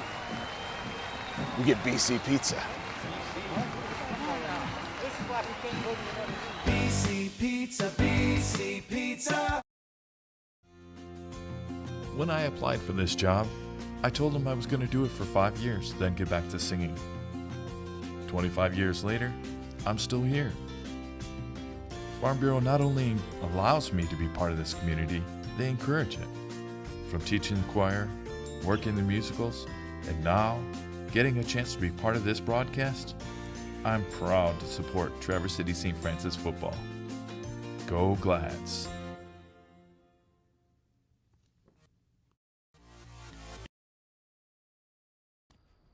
Today's game is brought to you by Redmond Automotive, Pop Excavating, Traverse City Cherry Capital Airport, Culver Meadows, Farm Bureau Insurance, Carter & Associates, BC Pizza, Alpers Excavating, Grand Traverse Hauling and Junk Removal.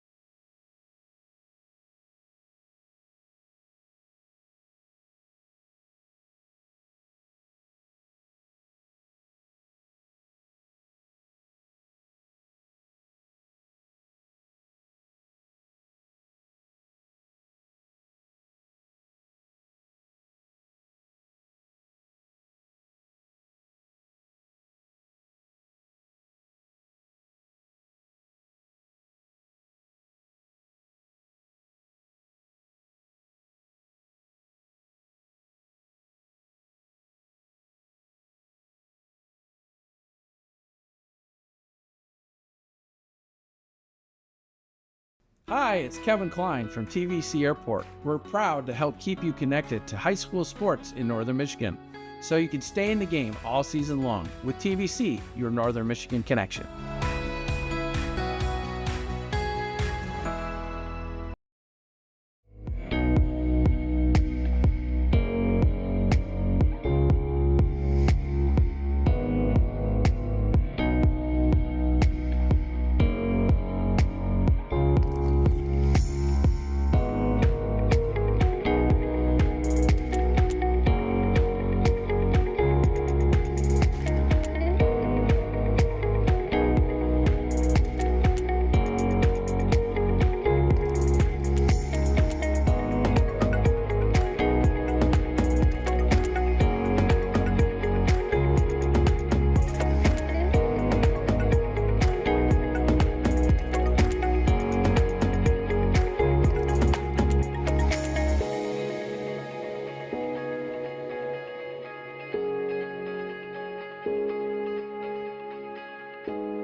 Hi, it's Kevin Klein from TVC Airport. We're proud to help keep you connected to high school sports in Northern Michigan, so you can stay in the game all season long with TVC, your Northern Michigan connection.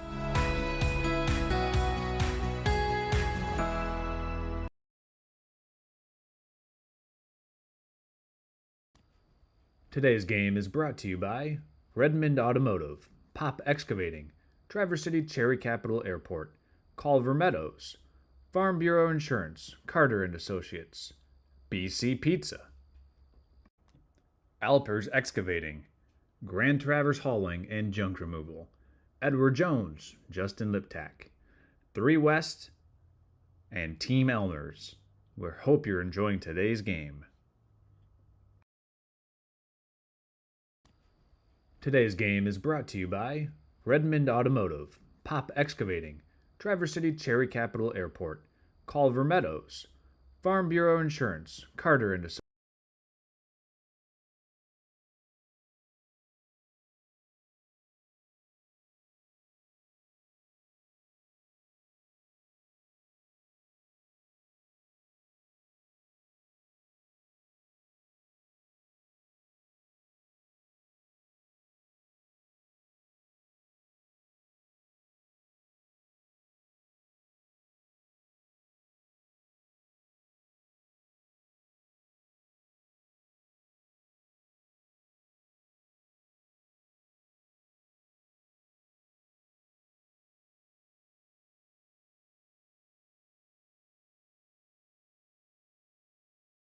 Associates, BC Pizza,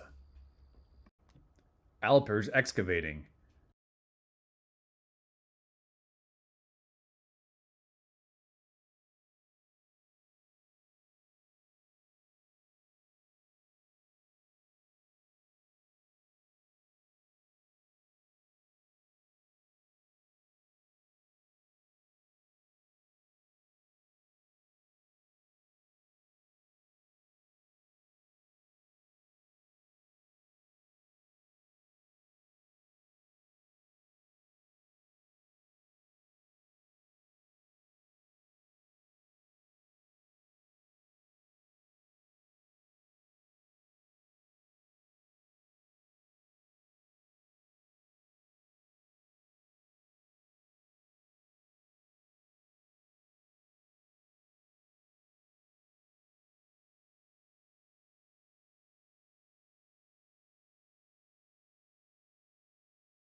Hey, it's Troy with That's a Pizza.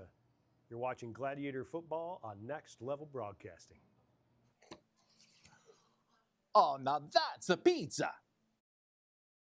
Do you like the outdoors? Do you like action, being part of a team, and big machines? At Team Elmer's, we're not just building roads and infrastructure, we're building dreams and communities. And as a 100% employee-owned company, we value every employee owner. With a commitment to excellence and a culture where everything we do it with heart, every day brings new opportunities for adventure. Apply now at teamelmers.com/careers and to be part of something extraordinary.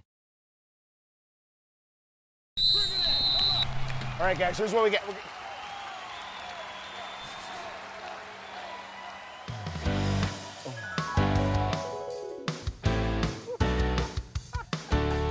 BC Pizza, BC Pizza, hometown handmade gourmet. Coach, what do we do? We get BC Pizza. BC Pizza, BC Pizza.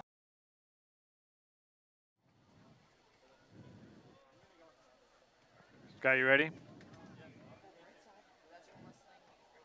All right. Welcome into the Traverse City Cherry Capital Airport halftime show. I'm Charles Strail, joined by Scott Carter here in a minute. He's going to perfect that Collinsworth slide, and there he is right there. We got a one-possession game between the Pontiac Notre Dame Prep Fighting Irish and the Traverse City St. Francis Gladiators. Just about 4 minutes and 30 seconds until we get underway in the second half. And Scott, we had an exciting first half, lots of yardage, passing touchdowns galore. Just want to highlight the student athletes so far pulling the trigger for these two offenses. Tyler Endress for the Gladiators and Sam Stowe for the Irish. They've been putting on a clinic so far from the quarterback position. Yeah, I would say both of them have, when given ample time, have been spot on, hitting the ball where it needs to be. Great defense came into play for some of the tip plays for Tyler. However, you know, when given the opportunity, when all the rushing and the blitzes were protected against, they've both done fantastically. Yeah, they have. And each team has forced a couple of punts, but so far it's been the Irish that have been more buttoned up so far. And what I mean by that is they haven't had as many issues. The Gladiators have had a point after blocked. They've had a punt snap go over the head of punter Sam Wildfong, and they've also missed an extra point in addition to having the one that was blocked. So it's been a litany of special teams errors for the Gladiators. Fortunately, they're just down by one score. I think if you're head coach Josh Sellers at halftime, you're saying to your guys, hey, we made a lot of blunders in that first half. And we're still in it. And we're only down by 8 points. Yeah, so get your heads in the right place. Lock in, as my son likes to say when it's time to win a game. Lock in and come out and play Gladiator football. We're not going to worry about the past. I always used to tell my choir students, if you're driving and you hit a squirrel, that's horrible. But if you turn around, to see the squirrel, then you might accidentally hit a tree or whatever else is. So that first quarter, that first half is gone. And when the past is the past, you can't get it back. So just come out, win this second half, and take home a win.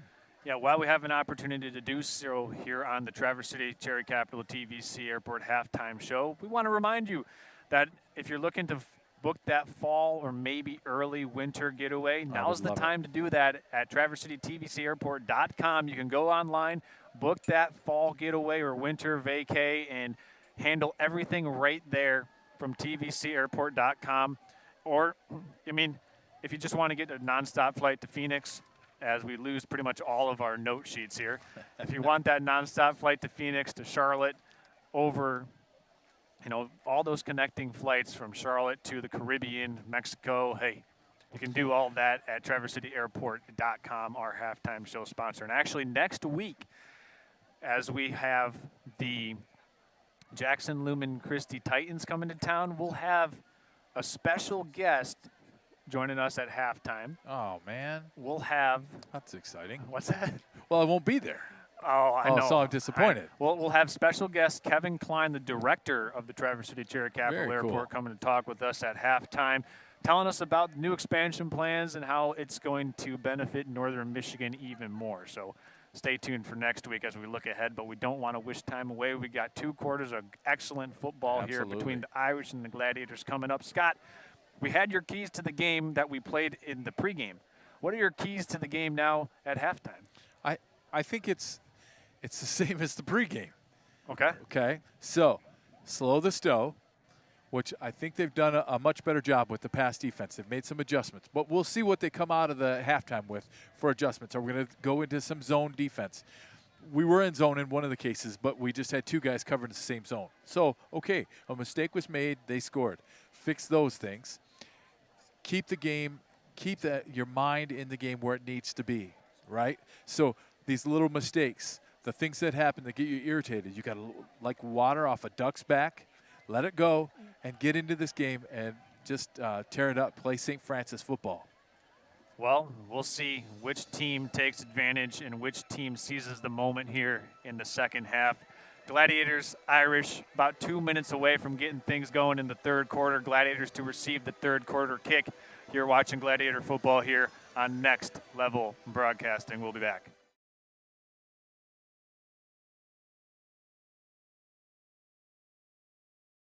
Hi, it's Kevin Klein from TVC Airport. We're proud to help keep you connected to high school sports in Northern Michigan, so you can stay in the game all season long with TVC, your Northern Michigan connection. Do you like the outdoors? Do you like action, being part of a team, and big machines? At Team Elmer's, we're not just building roads and infrastructure, we're building dreams and communities. And as a 100% employee-owned company, we value every employee owner. With a commitment to excellence and a culture where everything we do it with heart, every day brings new opportunities for adventure. Apply now at teamelmers.com/careers and to be part of something extraordinary. Welcome to Culver Meadows, Traverse City's premier family-owned senior living community specializing in dementia care. Here at Culver Meadows, we cultivate the perfect environment for your loved ones by combining our setting, scenery, and social interaction of our residents. We pride ourselves at being an extension of your own family here at Culver Meadows. Call 231-633-9430.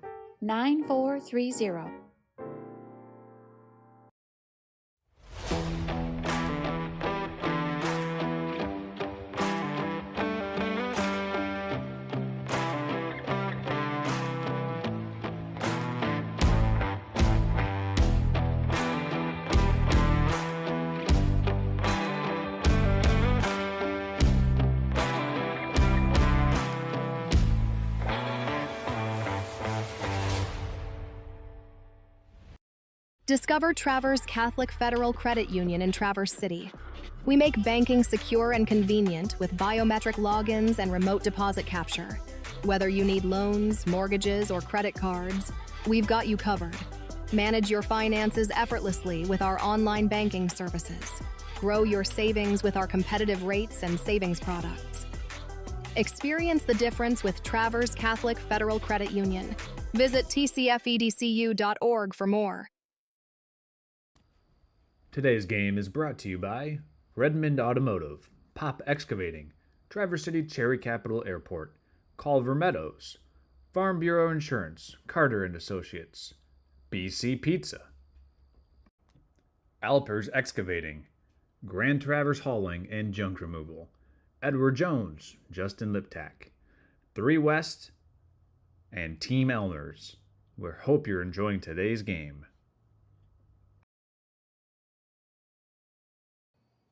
Hey, it's Troy with That's a Pizza. You're watching Gladiator football on Next Level Broadcasting. Oh, now that's a pizza.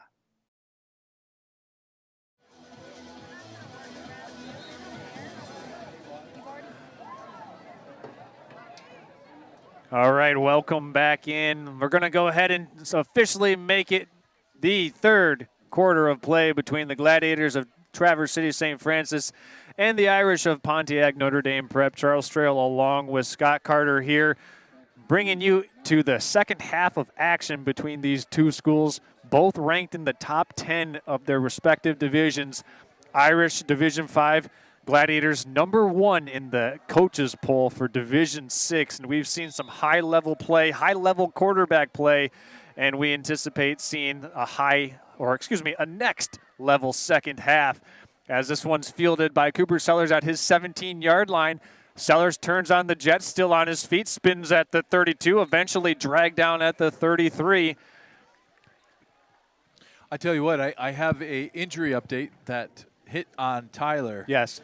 Ended up, it wasn't just his shoulder. Uh-huh. There was another appendage area that ended up getting hurt, and fortunately, time healed that, and so he's ready to play full speed again. Yeah, those other player came right down on top of him, and sure, like I said, it take a few minutes, and that's why he was ready to come right back into play. So that's great to see. There's no long-term injury there. And we can just leave it at that. Absolutely. Third quarter brought to you by the Traverse City Cherry Capital Airport. Gladiators begin with the ball on the 34-yard line. 3-man backfield behind Tyler Endress. The handoff to Braxton Lisinski, and Lisinski is stacked up right away. Nice play by that'd be Chris Artinian. Yeah. Nice play. Yeah, he came in, was low, just got into the right position. So I thought that was going to turn into a much longer run, and Artinian shut that one down. Yeah, nice tackle there. Sure-handed tackle. Glads will go empty now. Evan Bellinger looking for some direction from Tyler Endress. 3 receivers at the bottom of the screen. Sam Wildfong into the boundary on the far side by himself. Endress on a design keeper. It's a power play, 2 guards pull, and Tyler Endress looks to have yardage good enough for a first down. Let's go ahead and take another look at that one here really quick. Looking for some direction. Man down defense. Bring that linebacker up, the 4-3.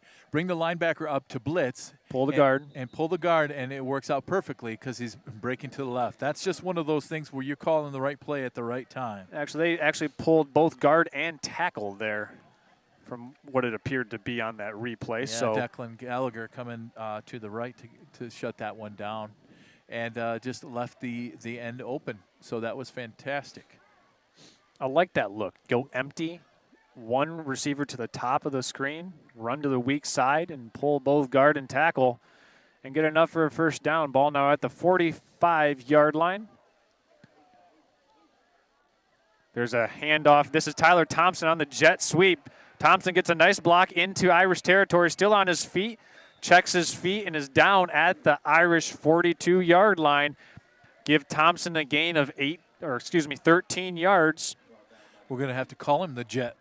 Tyler the Jet. That was some quick feet, some amazing speed coming around that right side, looking for holes as he got into it. That's Jet with 2 T's for double T for Tyler Thompson. So J-E-T-T for Tyler Thompson, putting the Gladiators into Irish territory here. Drive started just out past the 32-yard line. 3 plays for the Gladiators so far. Gun 2 back now. Tyler rolling to his left. Going to have to put this one up. It's intercepted by the Irish. Running with it down with the head of steam. Notre Dame Prep still on their feet. Down tackled inside the 15-yard line, and that is a momentum-changing play.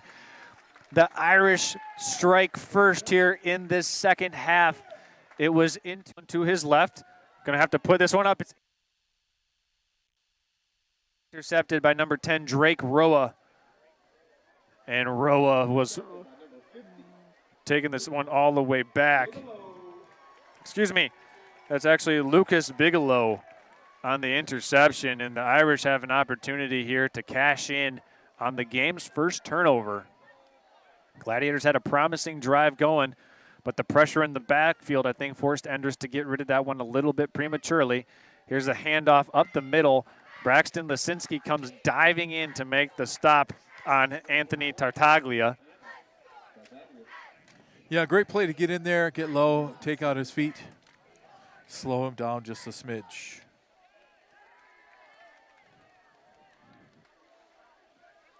Time for the Gladiators to decide what they're going to do here. Stowe with Tartaglia. Stowe looking to throw. Tipped ball deflected by Sam Wildfong, the middle linebacker for the Gladiators, and it'll be 3rd down. That one's reminiscent of the interception we had late in the game last week where they showed man, dropped into a zone, gave Wildfong the opportunity to just kind of drop straight back and get in the way. Notre Dame Prep will send Drake Roa to the bottom of the formation. One receiver to the top and then a close condensed split. Got to watch out for Brody Sink here as Tartaglia has it, keeping his feet moving. He's down inside the 5. Tartaglia moving the pile, and he's got enough for a first down. It'll be 1st and goal for the Irish at the Gladiator 3.5. Yeah, you're not going to tackle him high. He's only 5'9", but 185 pounds, and he's running like he's a 250. 2 receivers to the bottom of the screen now for the Irish. Stowe hands to Tartaglia, and he's brought down right away by Braxton Lisinski in there on the stop. So early on, it's a goal line opportunity for the Irish. Irish had the last time they scored, Scott, I believe was the Gladiators punting, or one of the times they scored, the Gladiators punted, and the Irish got it at the 5. So a couple times they've had excellent field position. Tartaglia, and Howe keeps it. Howe looks to be in for the touchdown. So Sam Stowe in for the touchdown for the Irish, and they go back up by 14 points. Send Tartaglia as the decoy. Yeah. See how many defenders they can pick up with that, and then he takes it himself. Again, he's a sizable opponent, and that was clear there by his ability to make it through. Irish lining up for the point after.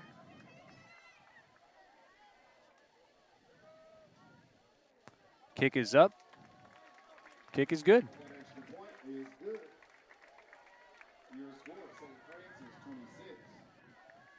So the Gladiators unable to do anything with a promising 3rd quarter drive to start the second half. They turn it over. Irish punch it in for 6. So the Irish now up 7-0 in terms of points off of turnovers, and the Gladiators will have to keep staying on the gas pedal here if they want to mount a comeback in this game. I would say Coach Sellers probably over there with this quarterback saying, hey, look, take that one down with you. Go ahead and take that sack. Can't afford to throw that one away. I'm getting some feedback from our friends over at That's the Pizza watching the game. Yeah, I have a video if I can figure out how to get it to you. Okay. But shout out to Troy and everybody watching from there. And my son Isaac, he's out east, and he's got Lila, his cat, watching the game. Okay. How about that? So Isaac and Lila, thanks for tuning in. Thanks for everybody else who's tuning in tonight. What started out as a little rainy windy Friday night is now turned into a beautiful Friday evening for football. Temperature just below 60 degrees as the Irish send this one back deep. Tyler Thompson fields that inside his own 5. Thompson on the near side sideline is brought down at the 20-yard line. 16-yard return for Thompson, and that's where the Gladiators will take over. Right at the 26, it looks like. The oh yeah, I'm going to get just slaughtered. I called the cat. I call this cat Lila. It's Mila. Oh, yeah, that not even close. Well, you'll be coming in a close second for Father of the Year. My best friend's daughter is Lila, so I'm going to say that was the issue. Yeah. Anyway, yeah. Kudos and shout outs to the family. This family chat is off the hook, so I'm going to have to put it down. Ball officially marked at the 26, so a 20-yard return for Tyler Thompson. Tyler Endress will come out in shotgun. Daziak in motion. He'll get the jet handoff, running into the weak side of the formation, or strong side, but short side of the field. And Daziak is dumped, and he's slow to get up as well. And that indication there initially looks like a cramp. And as they work on Ethan Daziak on the sideline here, we're going to tell you about Sky Media 45. Need to enhance your brand? Sky Media 45 combines excellent photography with post-production to create stunning video and image content. Showcase your community event or business with their expert area solutions. They're ready to fly for you whenever you're ready for them. Visit them at skymedia45.com to get your business into the stratosphere and reaching new heights. Ethan Daziak looks like he's jogging off after what I am speculating was just a short cramp in his lower right leg extremity. It'll be 2nd and 10 now for the Gladiators. Yeah, comment coming in from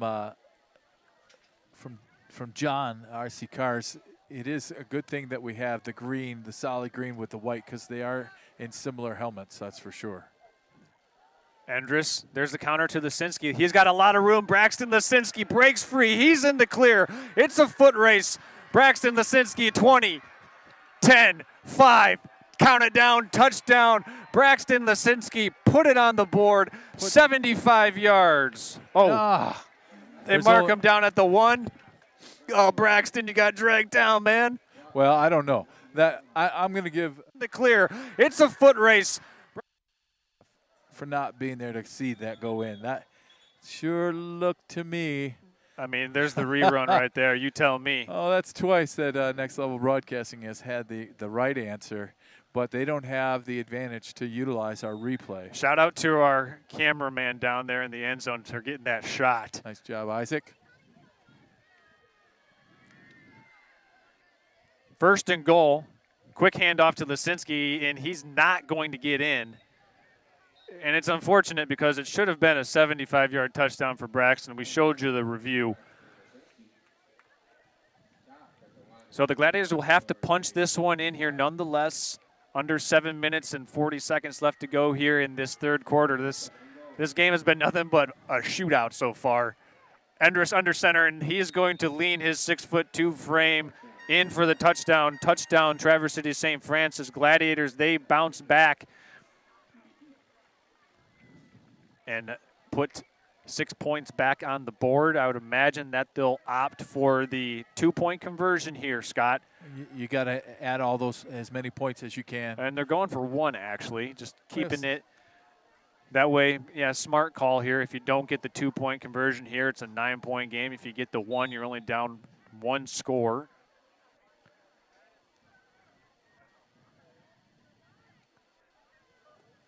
They've already had 1 PAT block so far. High snap, blocked again. And that's not good. So it appears that they're having some trouble on special teams. Well, either that or Notre Dame is doing that well on special teams. And at this point in time, with 2 kicks blocked, you had 1 field or point after missed. You had a over-the-head snap on the punter. Gladiator special teams here, if they're playing even their C+ game, I think that this game's probably tied. Instead, right now, they're down by 9. But nonetheless, Braxton Lisinski has that 74-yard touchdown run and sets them up for the 1-yard quarterback sneak plunge for Tyler Endress. So we're back to a 9-point game, and not much time came off the clock either, Scott. Right. Which, in this case, we started out the game, I said I'd love to see them chew up the clock, nice and slow offense, but really, we at this point in the game, we need to score quickly, need to get the ball in there, and need to find a way to stop this very strong Irish offense. We got Mindy Jetter tuning in on the chat saying these refs, well, they need to go see our friends at the Gaylord Eye Care Center. How about that? There you go, yeah. I like her first comment. 3 is jet, double T is chiggy. I don't even know what that means, but I just read it on air. Hopefully it's okay. Sam Wildfong sending it away. It's a high end-over-end kick, bouncing in for a touchdown over the head of Liperato. So this Irish offense will come back out onto the field up by 9 points. So a 2-score game after the Gladiators had their second PAT blocked. It's interesting to hear you call this an Irish offense with names like Liperato and Taglia. It sounds more like an Italian offense to me. Okay. Well, I mean, if you're looking at that, they certainly got some Ferraris out on the perimeter with the speed that the Irish have to burn. And we've seen it so far, particularly Brody Sink, who's caught up multiple touchdown passes. Completion over the middle there. Oh, come on. And eventually dragged down at the 30-yard line. That's Drake Roa. If you're having a hard time reading the numbers for the Notre Dame Irish, join the club. So am I. Yeah. They're hard to see. Anything with a 1 in front of it, unless it's a 2, 3, or 4, is almost impossible to make out, as Stowe's going to keep this one rolling right. Got a completion. Tackle there immediately made by, let's see, it looked like 31 for the Gladiators. Yeah, 31 came up from JV, right? 31 is Levi Mua. Muma, yep. Yeah, great job, Levi. 2nd and 5 now. Stowe dropping back. A little bit of pressure there applied. It was Alex Jetter coming off of the weak side. But this Notre Dame Prep Irish offensive line doing a great job holding up in pass protection so far for Sam Stowe. Well, I imagine when they're scrimmaging their own defense, they're used to going against the blitz because they see it a lot. Great job picking up Jetter. I mean, he was on track to get there and got picked up. Gladiators with 5 men at the line of scrimmage. Here's a handoff to Taglia, or this is Liperato, excuse me, and he gets out to midfield on that first down handoff. Yeah, this would be exactly how I would run it if I were coaching the Irish right now. They're the ones trying to eat up the clock and keep St. Francis from having the opportunity.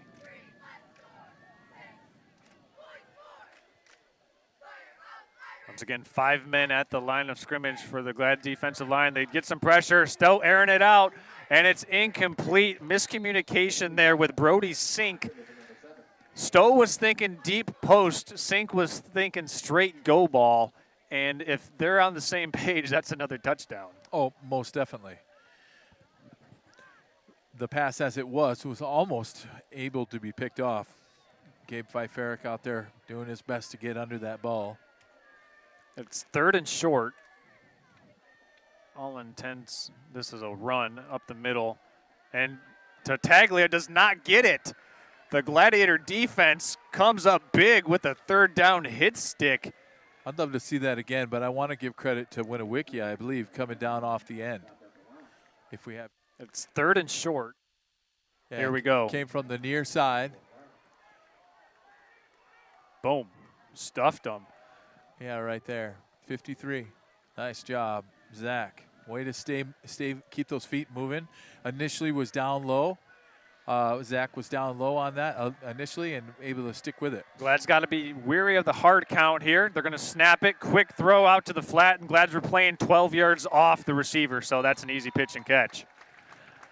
It was covered by Cooper Sellers, but Brody Sink had 12 yards of cushion on 4th and 3, and that's an easy little curl route, and they are not going to miss that.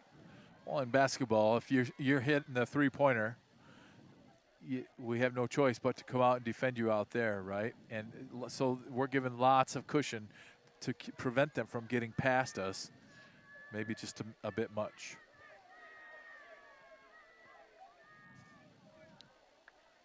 Stowe now looking to throw deep once more.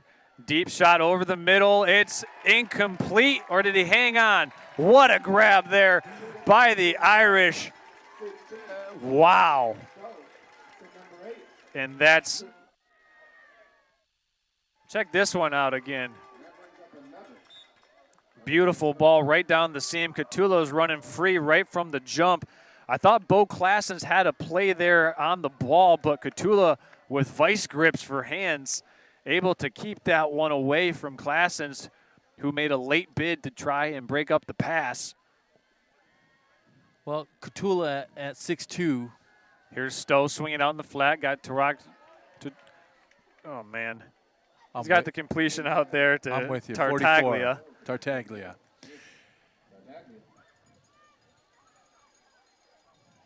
Part of that Irish offense. Tartaglia.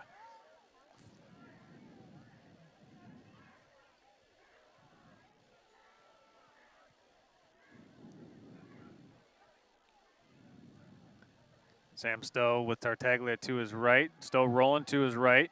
Got a completion for a touchdown. Stowe put it right on him. And Drake Roa on the receiving end of that Stowe touchdown pass, and the Irish now extending this lead back to 15 points. Yeah, on that earlier play, we're talking about Klassens. I mean, he gives up 4 inches of height, and that's why he was able to just reach right over top of him and bring that down. And in this case, we got extra players walking out on the field. Cut timeout.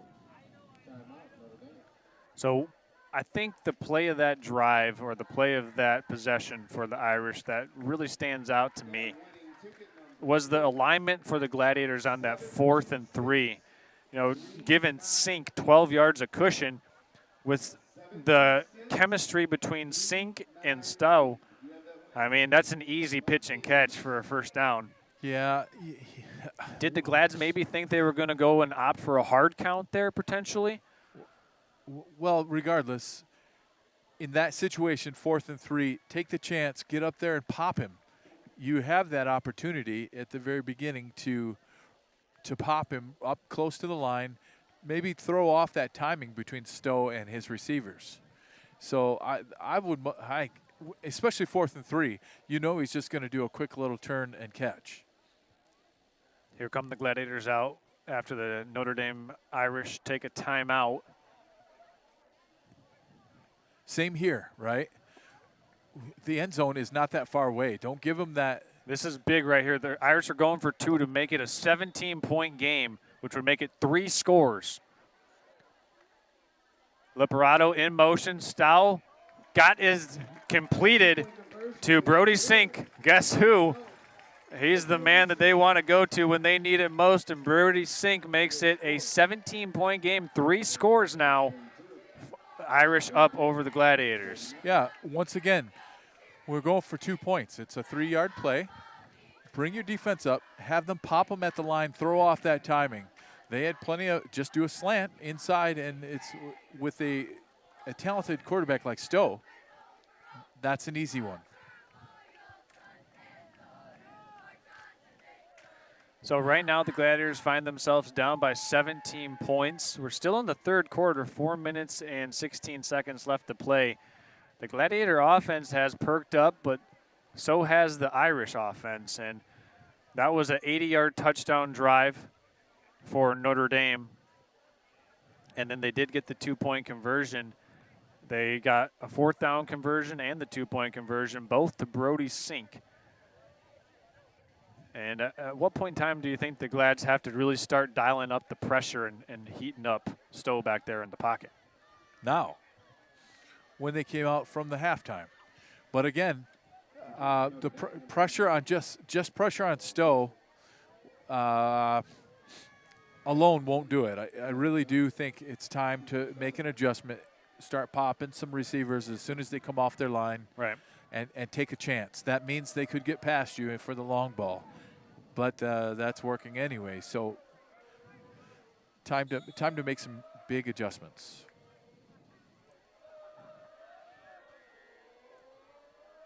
And here's the kickoff. Fielded at the 16-yard line by Tyler Thompson. Thompson evades 2 tacklers, and he won't evade the third. He gets out to the 21. All the same, great effort. And it was Lucas Catula on the tackle. Catula also made that great catch up the seam on that most recent Notre Dame touchdown drive. And it was a contested catch as well. Bo Classens was there and applied some really good coverage. And Catula was just able to keep that one in his hands long enough. So the Gladiators, down by 17, need a touchdown drive here or a field goal, something to get it back to 2 scores at the very least. They'll come out in the full house formation. Andrus looking to throw. He's got pressure, and this one's intended for Evan Bellinger over his head. He had pressure coming from the weak side of the formation, and it was 52 Logan Tuttle applying some pressure, in addition to 56 Adrian Fernandez. On that play, we had 3 receivers run to the left, a 5, a 10, and a 15. The 15 was open. Yep, just a little flood route and the concept there, and weren't able to hit it due to the pressure in the backfield. Andrus got blitz. Pressure up the middle, throwing this one out of bounds, intended there for Daziak, and that was a A-gap pressure that the Glads weren't able to pick up. And fortunately, Andrus was able to recognize it and get rid of the ball. So Notre Dame Prep, now up by 3 scores, are really letting the dogs off the chain right now and bringing pressure. Yeah, that's actually 2 linebackers, one going one direction, one going the other, looking back at that play on my screen. And, you know, that's just they have to figure out how to pick up those blitzes. Yep, just a double A-gap cross-dog blitz for those linebackers, and it puts the Gladiators deep on the sticks right now. It's 3rd and 10. Trips to the top. Andrus looking to throw, got a lot of pressure, throws it deep, and it was intended for Tyler Thompson. The pressure was applied, and that'll force a punt. Well, now what you have is the St. Francis in a situation where they have to throw, and the Irish, knowing that, pinning their ears back and blitzing on a regular basis. Again, pressure right in him with hardly any time to be able to throw. What's the only answer I can think of from that is some quick passes, some quick slants, just to get the ball moving so they can't be so full speed ahead. Sam Wildfong to punt it away to Ben Liperato, who stands at his 47-yard line. Wildfong puts it down, and it's up. Just got it away. Liperato touches it, and the Gladiators pick it up. The Gladiators got it. They're running this one in for a touchdown. But you can't advance the ball. I'm wondering about that. Yeah, you can't advance the ball. But it is St. Francis ball. Yes. Go ahead. Let's take another away. In stride. Yeah, I mean, caught him right on the fly. That was Lance Voss. Way to go, Lance. And Lance, it bounced right up to Lance. And, wow. That's the stuff, as a defensive lineman, that's the stuff you dream of. You wake up dreaming about that. And unfortunately, in this case, it comes back. We got some serious rain now joining us as the Gladiators get the ball back on the Irish 37. That wet ball drill, if you're Tyler Andrus and all the other ball handlers. This is a perfect time. Get Tyler comfortable again, right? He's under immense pressure out there. So maybe figure out a way to get some quick passes in the slant to either side. We stop in the play so we can get a towel.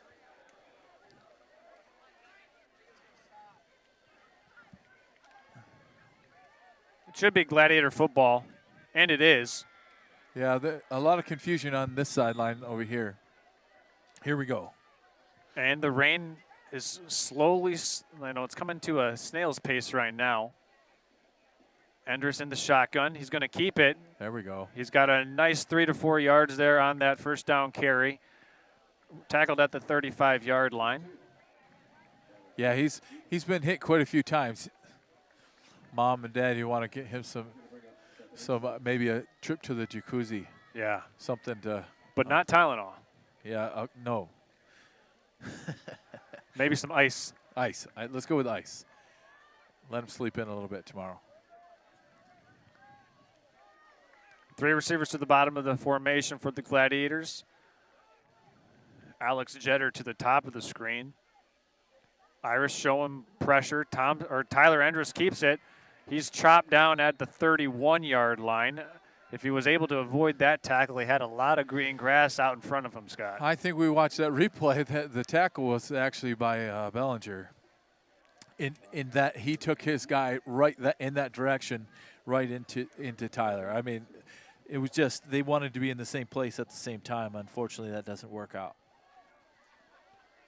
Nonetheless, here the Gladiators with a bid to put some more points on the board. They found themselves down by 17. Gun 2 back now for Tyler. Sam Wildfong down at the bottom of the screen.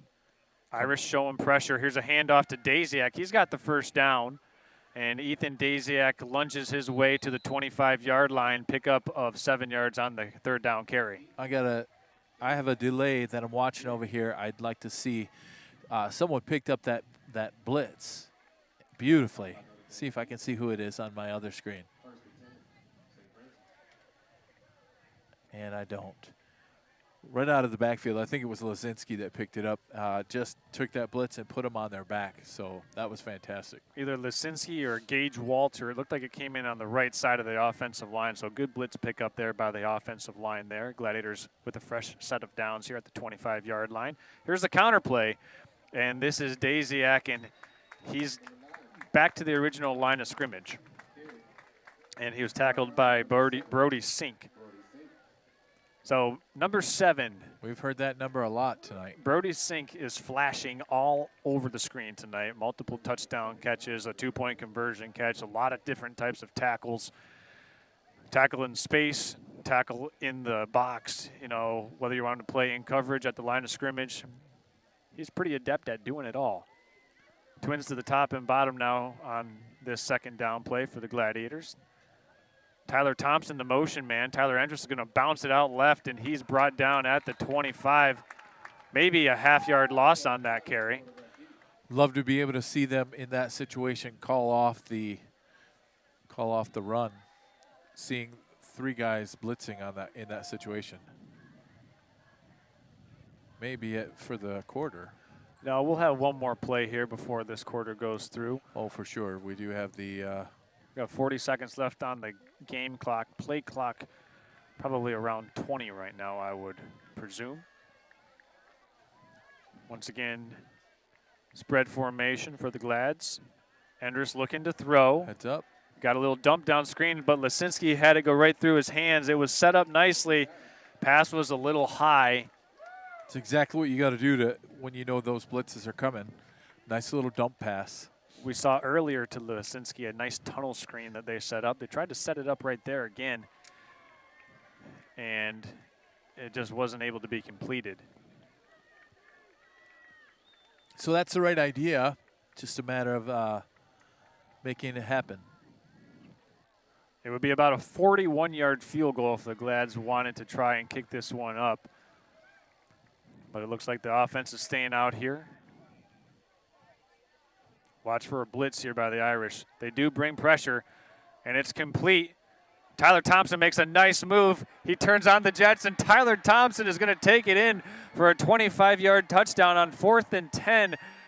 Gladiators turn Thompson's way, and he pays it off with a touchdown. Yeah, great move in the open field. Make the defender miss. Bring pressure. Here's the replay of that. Just a little nice juke. And right down the sideline. Nice job, Isaac, our camera operator down there in the end zone. So they're down by 11. Do you kick the point after to make it 10, or do you go for 2 to make it 9? I think they're going to opt to go for the 2-point conversion and make it 9. Evidently not trusting that point after attempt team right now. Enders under center, full house formation. Quick handoff to Bellinger. Bellinger is not in. Did not make it.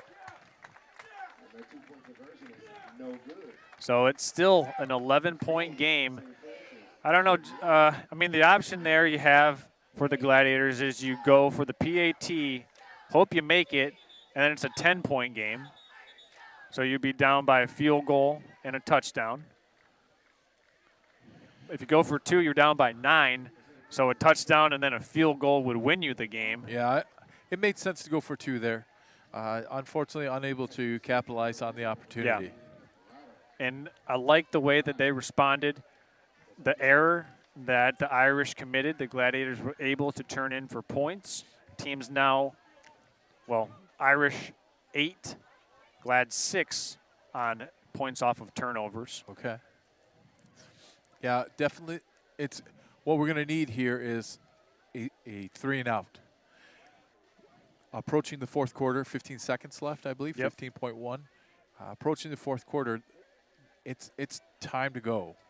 Like we said earlier, to lock in, make this happen, and so a defensive stand to keep momentum or to get momentum on their side. One more time, we want to give a shout out to That's a Pizza hosting the That's a Watch Party. Tyler Thompson, that was a great play, and that's a great play. That's a great play. That was a great play there. One more shout out to our fans at That's a Pizza over in the Olson Plaza watching the game. Thanks for being there. We'll have to do that again as the season rolls on. So the shootout continues. 15 seconds left to play in the third quarter. Gladiators getting ready to kick off. Wildfong sends it deep. This will not be returnable. And the Irish will come back out looking for some more points. The Gladiators looking for a stop, trying to get the ball back. Can they slow down this running game headlined by Anthony Tartaglia? That's the big question for the Gladiators right now because, you know, Notre Dame up by 11 points, 15 seconds left to go in the third quarter. Will they lean on number 44, Tartaglia, in this final quarter? The Gladiators will have to shut that down if they want a chance to mount a comeback here tonight. Stowe handing off. This is Liperato. Liperato still on his feet, and he's in a foot race with Tyler Thompson. Can he catch him? Liperato will not be caught. He's taking this one 80 yards for a house call. Ben Liperato. Just a matter of making a huge hole at the line. A couple of our defensive linemen like diving into the position. He's taking this one into Notre Dame's side of the ball and being on the ground, unable to come back and make that grab, and he just walked through there like it was open season. So it's now once more a 17-point game. This time they'll opt for the point after and try to make it 18. And this one splits the uprights, and it's good. Well, one thing I know about this team, they've been down before. The Gladiators will keep fighting right to the end. So we'd be not wise to count them out yet. I would say that it's just a matter of making some more adjustments and see what they can do. And right now for the Gladiators, I think if you're able to get one more drive in the books for points, it gives you a good opportunity to have an onside kick at this point in time. I think if you score a touchdown, you now need to opt for the onside kick, Scott. Well, you got a whole quarter left. What would be a problem would be going for that onside kick and giving them amazing field possession instead of, from the 20. But, yeah, pretty soon you're at that point where you're going to have to start pulling that trigger. Want to give credit to Owen Fulsher. He is the kicker for the Irish. He's been a busy man tonight with kickoffs, point afters. An unusual number for a kicker, 88.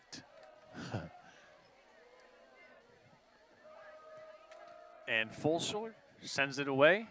Nice high kick. Fielded at the 13 by Braxton Lisinski. And he gets out to the 23-yard line. 10-yard return for Braxton. And that will take us to the end of this third quarter. So, much like the first half, we had a lot of fireworks in the third quarter. If the Gladiators want to mount a comeback in the fourth quarter, it'll have to be a courtesy of some more fireworks. So we're going to go ahead and step aside. You're watching Gladiator football here on Next Level Broadcasting. Fourth quarter coming up when we return. Discovered. Redmond We make banking secure and convenient with biometric login. Redmond Automotive, Pop Excavating, Traverse City Cherry Capital Airport, Culver Meadows, Farm Bureau Insurance, Carter and Associates, BC Pizza, Alpers Excavating, Grand Traverse Hauling and Junk Removal, Edward Jones, Justin Liptak, 3 West, and Team Elmers. We hope you're enjoying today's game. Hey, it's Troy with That's a Pizza. You're watching Gladiator football on Next Level Broadcasting. Oh, now that's a pizza.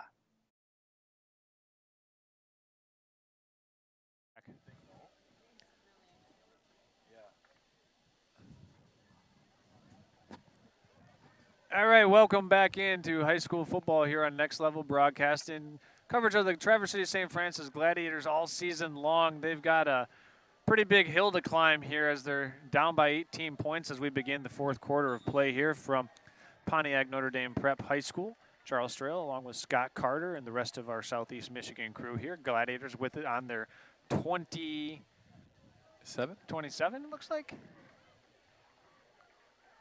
And Endress going to throw this one back, and that's a loss. You don't want to catch that one because that goes down as a 11-yard loss. That one is one that you just want to let go all the way down to the ground. Yeah, it goes against intuition, right? You're thinking, oh, here comes the ball, I'm going to catch it. Unfortunately, you're on the ground, so that moves us the wrong direction.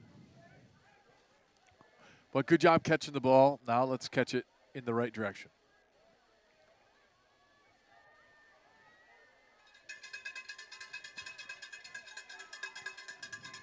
All right, so now it's 2nd and 20.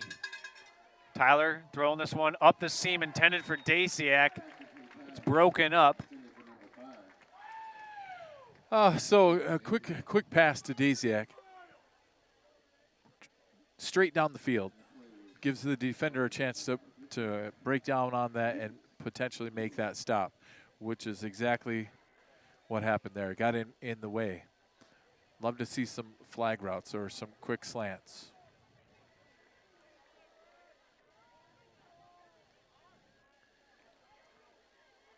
I'm sure they're digging deep to figure out how to make some adjustments. 3rd and 20.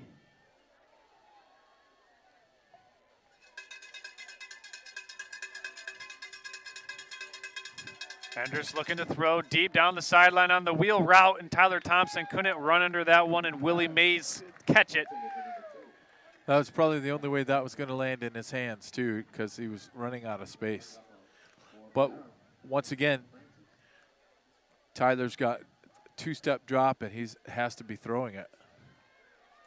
So I still think there's a lot of good to come out of this game here for the Gladiators, and definitely a lot of good to come out of this game for the Irish. Both teams looking to make deep postseason runs in their Division 5 for the Irish, Division 6 for the Gladiators.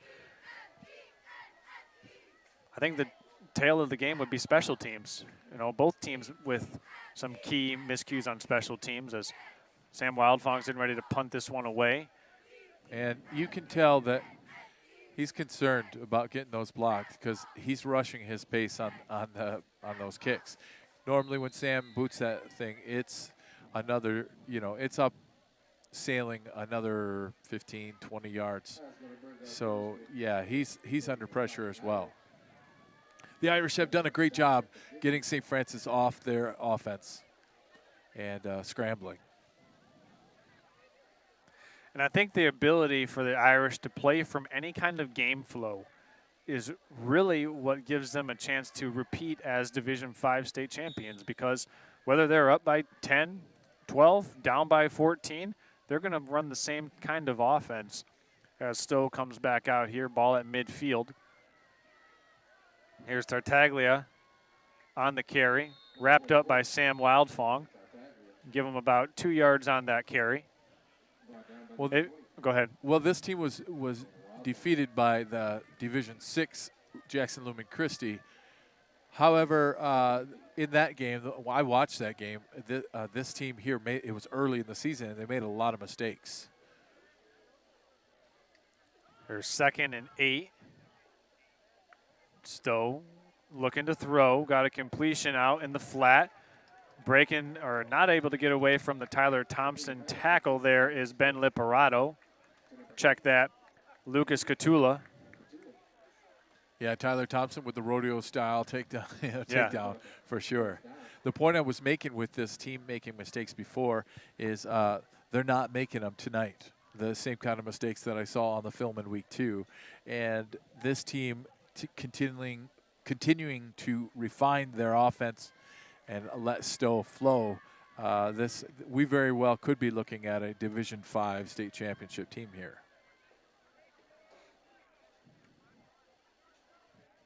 Gladiators bring 5 defenders, and stumbling out of the gates is the Irish. That's Tartaglia, and he goes down right at the line of scrimmage.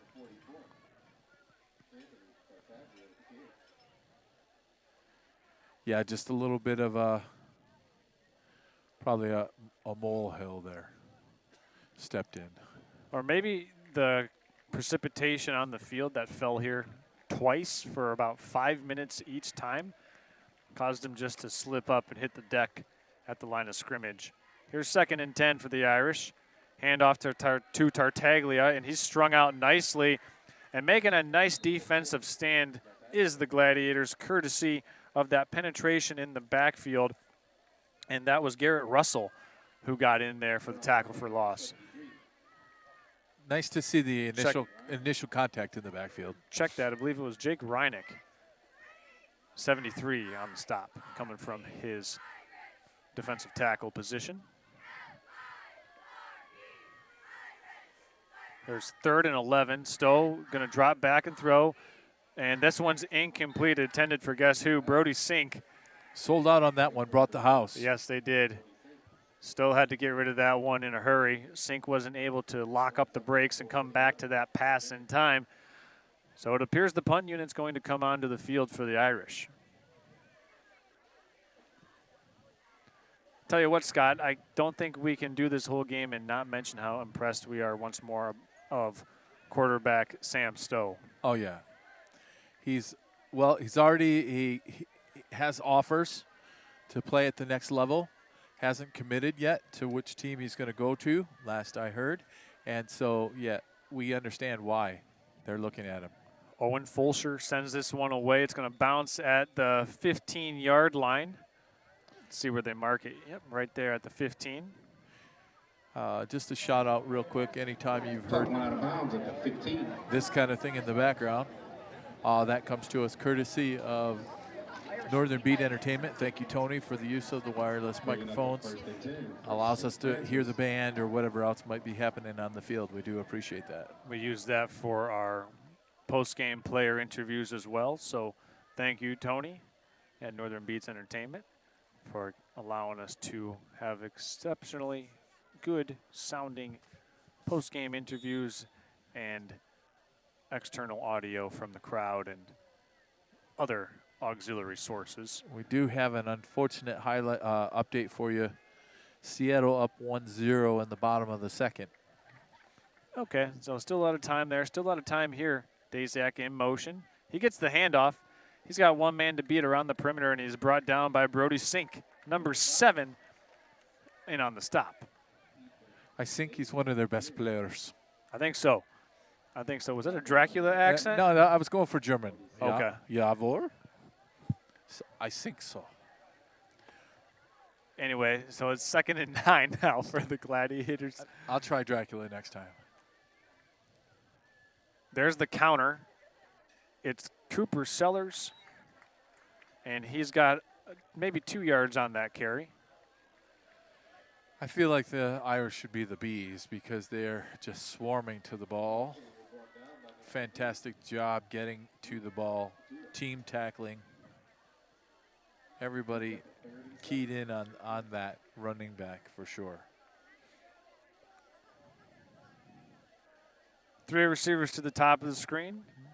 Jetter, the lone man at the bottom of the formation. He's going to catch the slant. Oh, I spoke too soon and cursed him. Jetter was intended. He was running a nice slant route. Ball was right on him, but unable to catch it cleanly. And it falls to the turf, and it'll be 4th down. Punt unit coming out for the Gladiators. Yeah, that's one where I think Alex just wasn't in the game flow there. And an unfortunate drop on 3rd down. Yeah, that slant put it right where it needed to be. And I like the play call too. You send 3 receivers to the top. You got 1 guy to the bottom of the formation, just backside formation, slant route.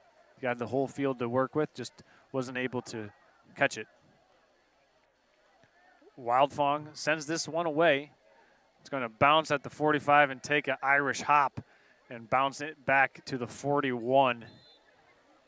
The Irish wanted nothing more than to block that one in that end zone.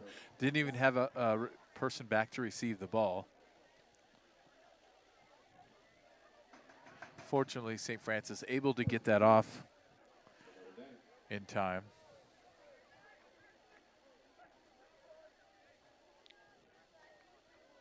Well, while we have an opportunity to do so, we want to thank all of our sponsors here tonight for making this game possible for you to watch from the comfort of wherever you find comfort. Sky Media 45, the Traverse City Cherry Capital Airport, Team Elmers, Pop Excavating, Alpers Excavating, Culver Meadows, Traverse Catholic Federal Credit Union, Redmond Automotive, Carter and Associates Farm Bureau. We'll get to the rest after this play as Stowe's looking to throw deep over the middle. He's got a completion, right through the hands of Brody Sink, and unable to cleanly catch that one. Just kind of spun him around a little bit right at the point where Sink was trying to catch it. Well, I tell you what, the key on that play is Jacob Kraska coming in on the blitz. If he doesn't get in there and take a little steam off Stowe's arm there, he got in the way and made it so he couldn't step through the pass. That would have been probably another 6. Back in the shotgun goes Sam Stowe. He's going to hand this one off. And picking his way to the Gladiator 36-yard line is Ben Liperato. Yeah, that was a tough play. Run it straight up the middle, but almost like a play out, run pass option. And so when you have your ends blitzing, they have to be able to figure out where the ball is, and it makes it a half a step back on making that tackle. Here's 3rd and 7. Quickly swung out into the flat to Liperato. He's got a first down, tackled by Tyler Thompson. It'll move the chains, and that's something that the Irish have been drawing up all night, where they just swing that back out into the flats, whether the Glads drop into zone or bring pressure. Stowe has been able to find that safety valve often. Yeah, he has time back there. He's looking to a 2nd, 3rd, and sometimes 4th option. I would say that one was drawn up to go that way. However, with so many receivers, we have to be careful to mind everybody, and that allowed that to be a great completion and run. Nice open field tackle by Tyler Thompson, though. Ball at the Gladiator 27. Handoff up the middle to Liperato. Liperato is tackled there after about a 3-yard gain. Reef Wickern on a blitz, but by the time he's able to get into the backfield, that's already up the guard tackle gap. Yep, that was Jake Reinick on the stop. See Oliver Jaworski rotating out. I didn't see who came in his position.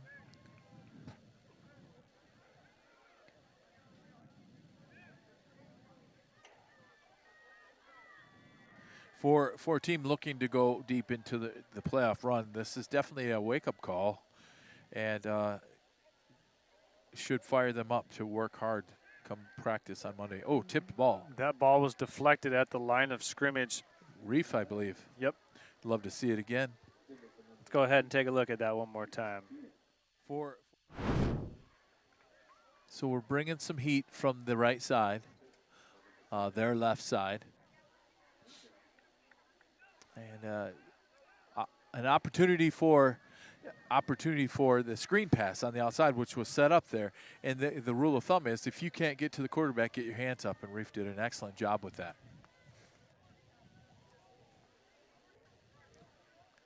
Here's 3rd and 7. Stowe dropping back. Got a completion on a curl route to guess who? Brody Sink at the 15-yard line. That'll move the chains.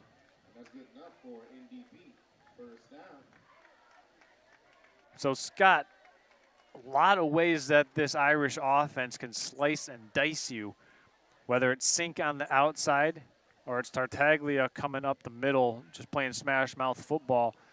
I think the best chance you would have to beat this team is if you're able to get pressure on Sam Stowe.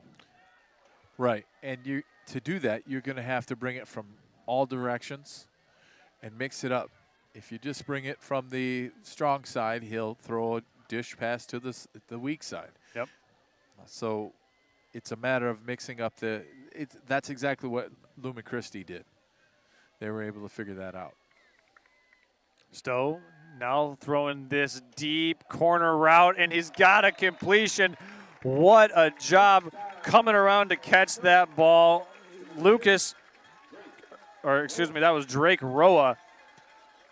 Just a back shoulder slot fade, and Roa and Stowe, they've worked on that one and repped it quite a few times. That was a thing of beauty. Beautiful timing pass, picking on poor Bo. He's so close to being in position, and just if he could get his head turned around, he'd have a better option to jump up and block that rather than trying to read the receiver's eyes.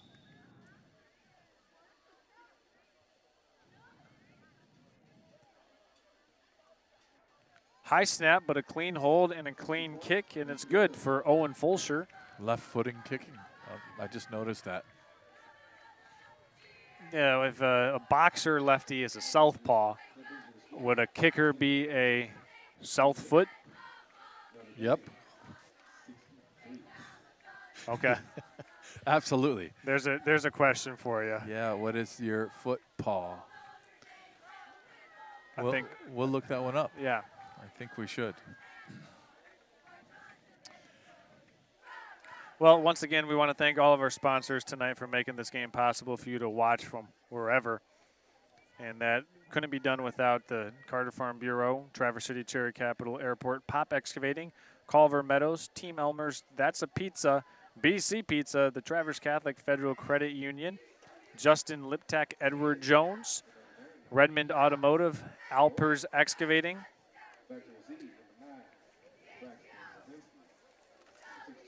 and last but not least, Sky Media 45. It's Fulsher getting ready to kick off once more. He puts the left leg down into it, fielded at the 20-yard line. And stepping out of bounds is Braxton Lisinski at the 35, a 15-yard return for the Gladiators. AI failed me. Okay. I looked it up, and it's just a left-footed kicker. It's called a left-footed punter.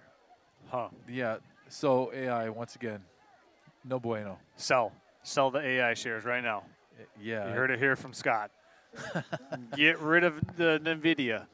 You don't need it. They can't tell you what a left-footed kicker is. You might want to hold on to it. You may not want to take investment advice from us. Yes.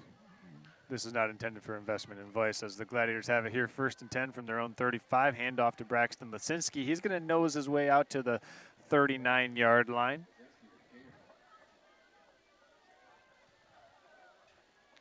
And just quick game summary. It was an 8-point game at halftime.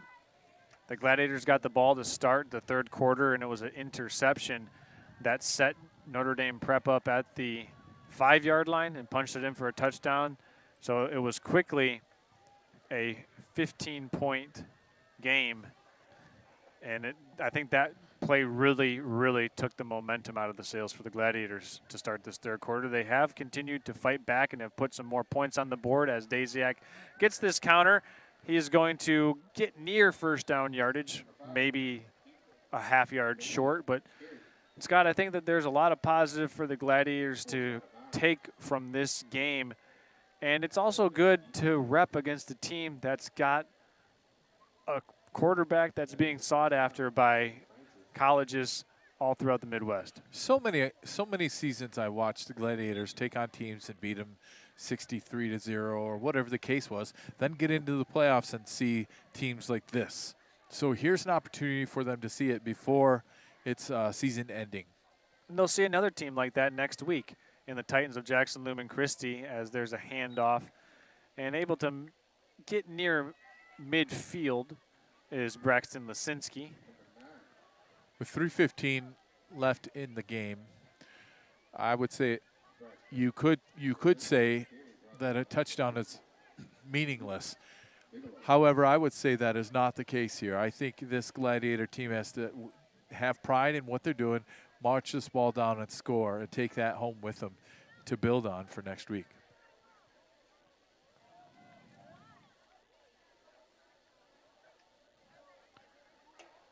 There's the give. Lisinski, he's running into Irish territory, lowers his shoulders, pushed out at the 39-yard line, and he's got a nice gain. Yeah, that Irish player, Gust, he paid for that one. While we have an opportunity to do so, we just want to give one final word to Alpers Excavating. They're a 4-generation proud St. Francis community family, and they're always glad to support Gladiator football this season and the last couple of seasons. Family owned and operated, and proudly featuring services for residential, commercial, municipal, and land development. That is Alpers Excavating. Glad's with it, 1st and 10 from the 39-yard line. Handoff to Tyler Thompson, looking to get a block outside. He does, but he's not able to get past the Irish defender. Tackled after a 4-yard gain. I'll take a 4-yard gain every time. Shout out to my brother Brian, watching up in Kingsley. Trying to catch up with some of the comments that have come my way from everybody. One more time here from Pop Excavating, a word from them. Hey, Traverse City, can you dig it? Well, our friends at Pop Excavating sure can, specializing in septic systems, drain fields, building foundations, land clearing, site excavating, snow plowing, and much more. For your next large-scale project, leave the digging to Pop Excavating. Visit popexcavating.com for more info. I got a little investigative reporting. Okay. This left-footed kicker is a south boot. South boot. According to my son, Dominic. Thanks for doing the research. There you go. When you need it most, your son will always lead you in the right direction. Absolutely. And as opposed to AI. Yeah, we have a chat called Puns. Okay. And my sons are the kings of puns. So yeah, that's a lot of fun. Glad to pick up about 2 yards on that carry. It'll be 3rd and 3. They need to get just inside the Irish 30 for a fresh set of downs. That clock's running. But that clock is running quickly. They will have to snap it. Under center goes Tyler Endress. He'll look to throw. Pass over the middle to Braxton Lisinski is incomplete. It was well guarded there by a familiar name, and you might have heard me call it earlier on tonight, Anthony Tartaglia. the inside and middle linebacker for the Irish. Makes me think of Pirates of the Caribbean. Tortuga. Okay. Yeah. Sorry. Down in the Caribbean. It's getting, yeah. It must be getting late. Although we started early, it feels late. Yeah, we're approaching 9 p.m. Eastern Standard Time. This game kicked off just after 6 o'clock. So if it does feel late, yeah, we are. We've had a lot of stoppages of plays for passings and a lot of touchdowns being scored. Lisinski in motion. Endress keeps it. Up the middle goes Tyler. He's down at the 25-yard line. You can give him about 8 yards on that keeper. When we get done here, we'll have the Culver Meadows and Team Elmer's post-game show. We will award that Team Elmer's hardest working player of the game here tonight. Scott, any front runners in your mind for that award? Sink. Okay. But if we're looking at St. Francis, it's been Lisinski in my mind. He's really done a fantastic job on both sides of the ball, working hard. So there you have it. We'll give that award to Braxton Lisinski, winner of the Team Elmer's hardest working player of the game. Braxton Lisinski takes it home, but unfortunately the Gladiators take home a loss, 63-38 at the hands of the Pontiac Notre Dame Prep Fighting Irish. Next week for the Gladiators, they'll be home taking on the Jackson Lumen Christi Titans. So another opportunity to play a good quality opponent. And the Jackson Lumen Christi St. Francis rivalry continues. Another chapter will be written next Saturday. Once again, game will be Saturday, 4 p.m. at Thurlby Field. So you want to mark your calendars. You don't want to miss that one because I think the Gladiators will be looking to flush this bad taste out of their mouth next week versus opponent that would give them a really quality look at what state championship caliber level play is like. Yeah, they're going to want to go back and just like we said coming out of the halftime, let this game wash off their back, learn from it, but know that what's in the past is in the past. Get themselves ready for a substantial battle against Lumen Christi.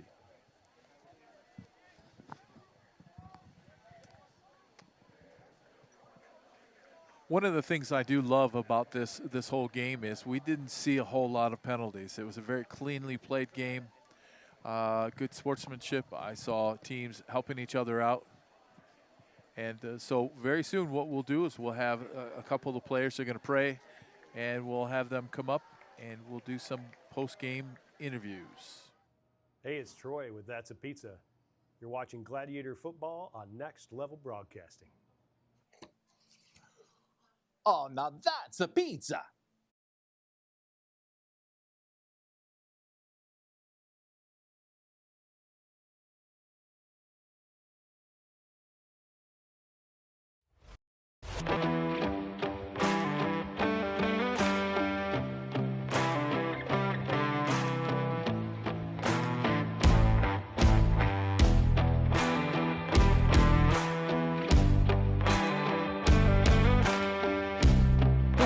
Culver Meadows, Traverse City's premier, family-owned, senior living community, specializing in dementia care. Here at Culver Meadows, we cultivate the perfect environment for your loved ones by combining our setting, scenery, and social interaction of our residents. We pride ourselves at being an extension of your own family here at Culver Meadows. Call 231-633-9430. Do you like the outdoors? Do you like action, being part of a team, and big machines? At Team Elmer's, we're not just Discover building Traverse roads Catholic and Federal infrastructure. Credit Union in Traverse City. And We make communities. banking secure and as a convenient with 100% biometric employee-owned logins and company, remote we deposit value capture. every employee Whether you owner need with a loans, commitment to mortgages, or excellence credit and a cards, culture where we've got you everything covered. we do Manage with your heart. finances Every day effortlessly brings with new our online opportunities banking for services. adventure. Apply Grow now your at savings with our competitive rates and teamelmers.com/careers savings and to be products. part of something extraordinary. Experience the difference with Traverse Catholic Federal Credit Union. Visit tcfedcu.org for more.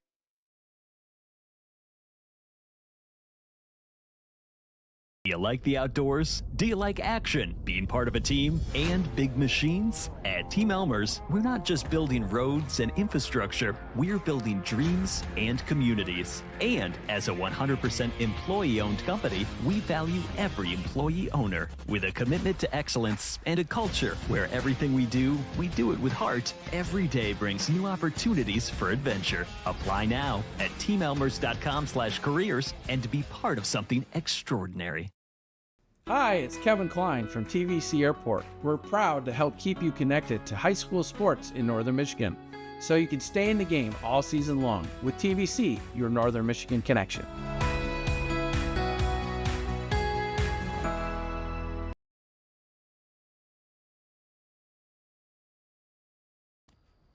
Today's game is brought to you by Redmond Automotive, Pop Excavating, Traverse City Cherry Capital Airport, Culver Meadows, Farm Bureau Insurance, Carter & Associates, BC Pizza, Alpers Excavating, Grand Traverse Hauling and Junk Removal, Edward Jones, Justin Liptak, 3 West, and Team Elmers. We hope you're enjoying today's game. All right, guys, here's what we get.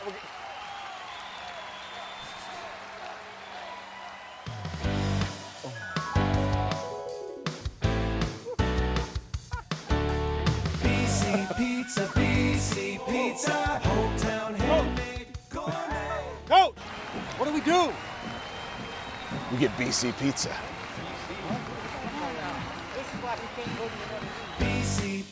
BC Pizza.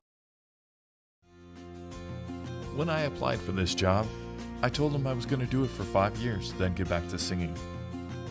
25 years later, I'm still here. Farm Bureau not only allows me to be part of this community, they encourage it. From teaching the choir, working the musicals, and now getting a chance to be part of this broadcast, I'm proud to support Traverse City St. Francis football. Go Glads!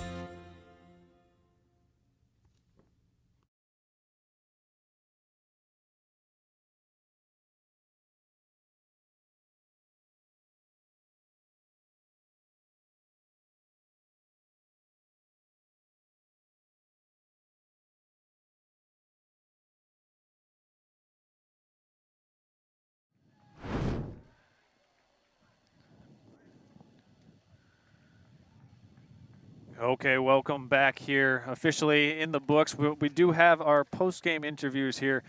We've got our friend Braxton Lisinski joining us on the Culver Meadows and Team Elmer's post-game show. Braxton, thanks for joining us. Hey, it was a tough one tonight, obviously, but you saw a really good quality opponent with a quarterback that is able to just really see what defenses are trying to do against them. And what can you take away from this game in terms of a team, an experience of, hey, this is a team that plays a little bit different kind of ball than we're used to seeing in Northern Michigan, and then, you know, the number one, maybe second takeaway that you think you can have from tonight's game?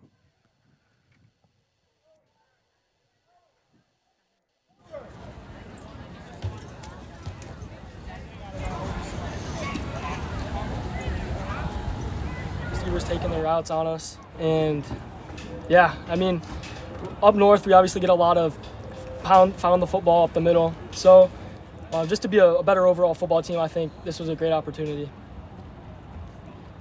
Okay, well, I mean, obviously, with that being said, you've got another good opponent next week in Jackson Lemon Christie, another opponent that plays championship caliber football. What do you need to do to kind of sort out some of the mistakes you guys had? I mean, we noticed that it appeared to be on special teams where I don't know if it was a brain fog, but where those mistakes that shown were at least up here. But how do you go about having a process of getting those ironed out? Because, you know, fortunately for you guys, next week you got another good team to go out there and sharpen your skills against. Yeah, it's going to start on practice Monday. We're going to talk about stuff that we need to fix, and then it's just going to be going into practices and working them out. It's pretty basic stuff. It's I don't feel like there's any big mistakes that we need to fix. It's just kind of the little ones build up. So getting those ironed out, and we'll be ready for next week. Okay. Well, thank you, Braxton. We're going to go ahead and allow you to go join the rest of your teammates. We're going to send it on over here to Tyler Endress. All right. Thank you, Braxton. Thank for joining you. us.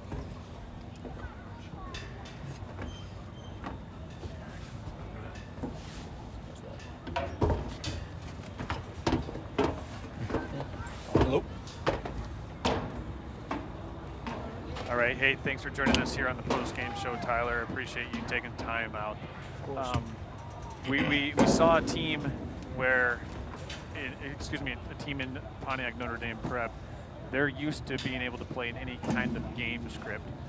Did you feel like you got more comfortable as the game progressed and you were chasing points throughout the game, that you really just started feeling more and more comfortable in that position? I think that's usually how it goes for most games, you know. After the first drive, you know, all the nerves are out and you just feel more comfortable with what you're running and what you're seeing. But like Braxton was saying, I think it's just little mistakes that killed us tonight. I feel like they're not a better football team. I feel like we just shot ourselves in the foot multiple times. You know, we came out throwing punches in the first half and kind of fade away, made some mistakes on offense, made some mistakes on defense. But yeah, I feel like I was comfortable throughout the whole game. I know I took some hits, but yeah, I think it's just little mistakes with pass pro and some defensive stuff, but other than that, yeah. Sure. Well, obviously, I talked to Braxton about it, but you've got another quality opponent next week. This will be your second time facing the Titans of Jacksonville and Christie.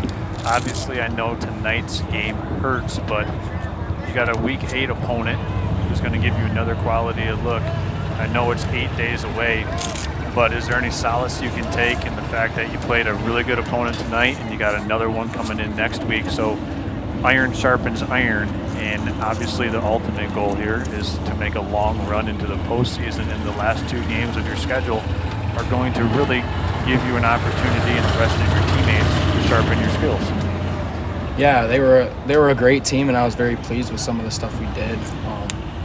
You know, obviously it doesn't get any easier from here on out, but I think that watching the film and breaking down what we can fix will really help us, and then just, as Braxton said, go to practice and just get to work. All right, well, hey, thank you, Tyler, for joining. We're going to go ahead and bring on our final guest here tonight on the post-game show. Tyler, go ahead and join the rest of your teammates. Thanks for taking time.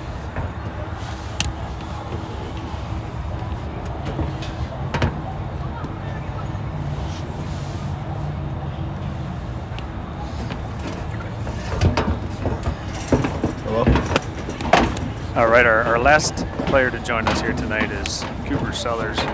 Cooper, tough one here tonight, obviously, but a lot of good takeaways that I think you guys will see, and I think the coaches will show you in some film sessions later on this week.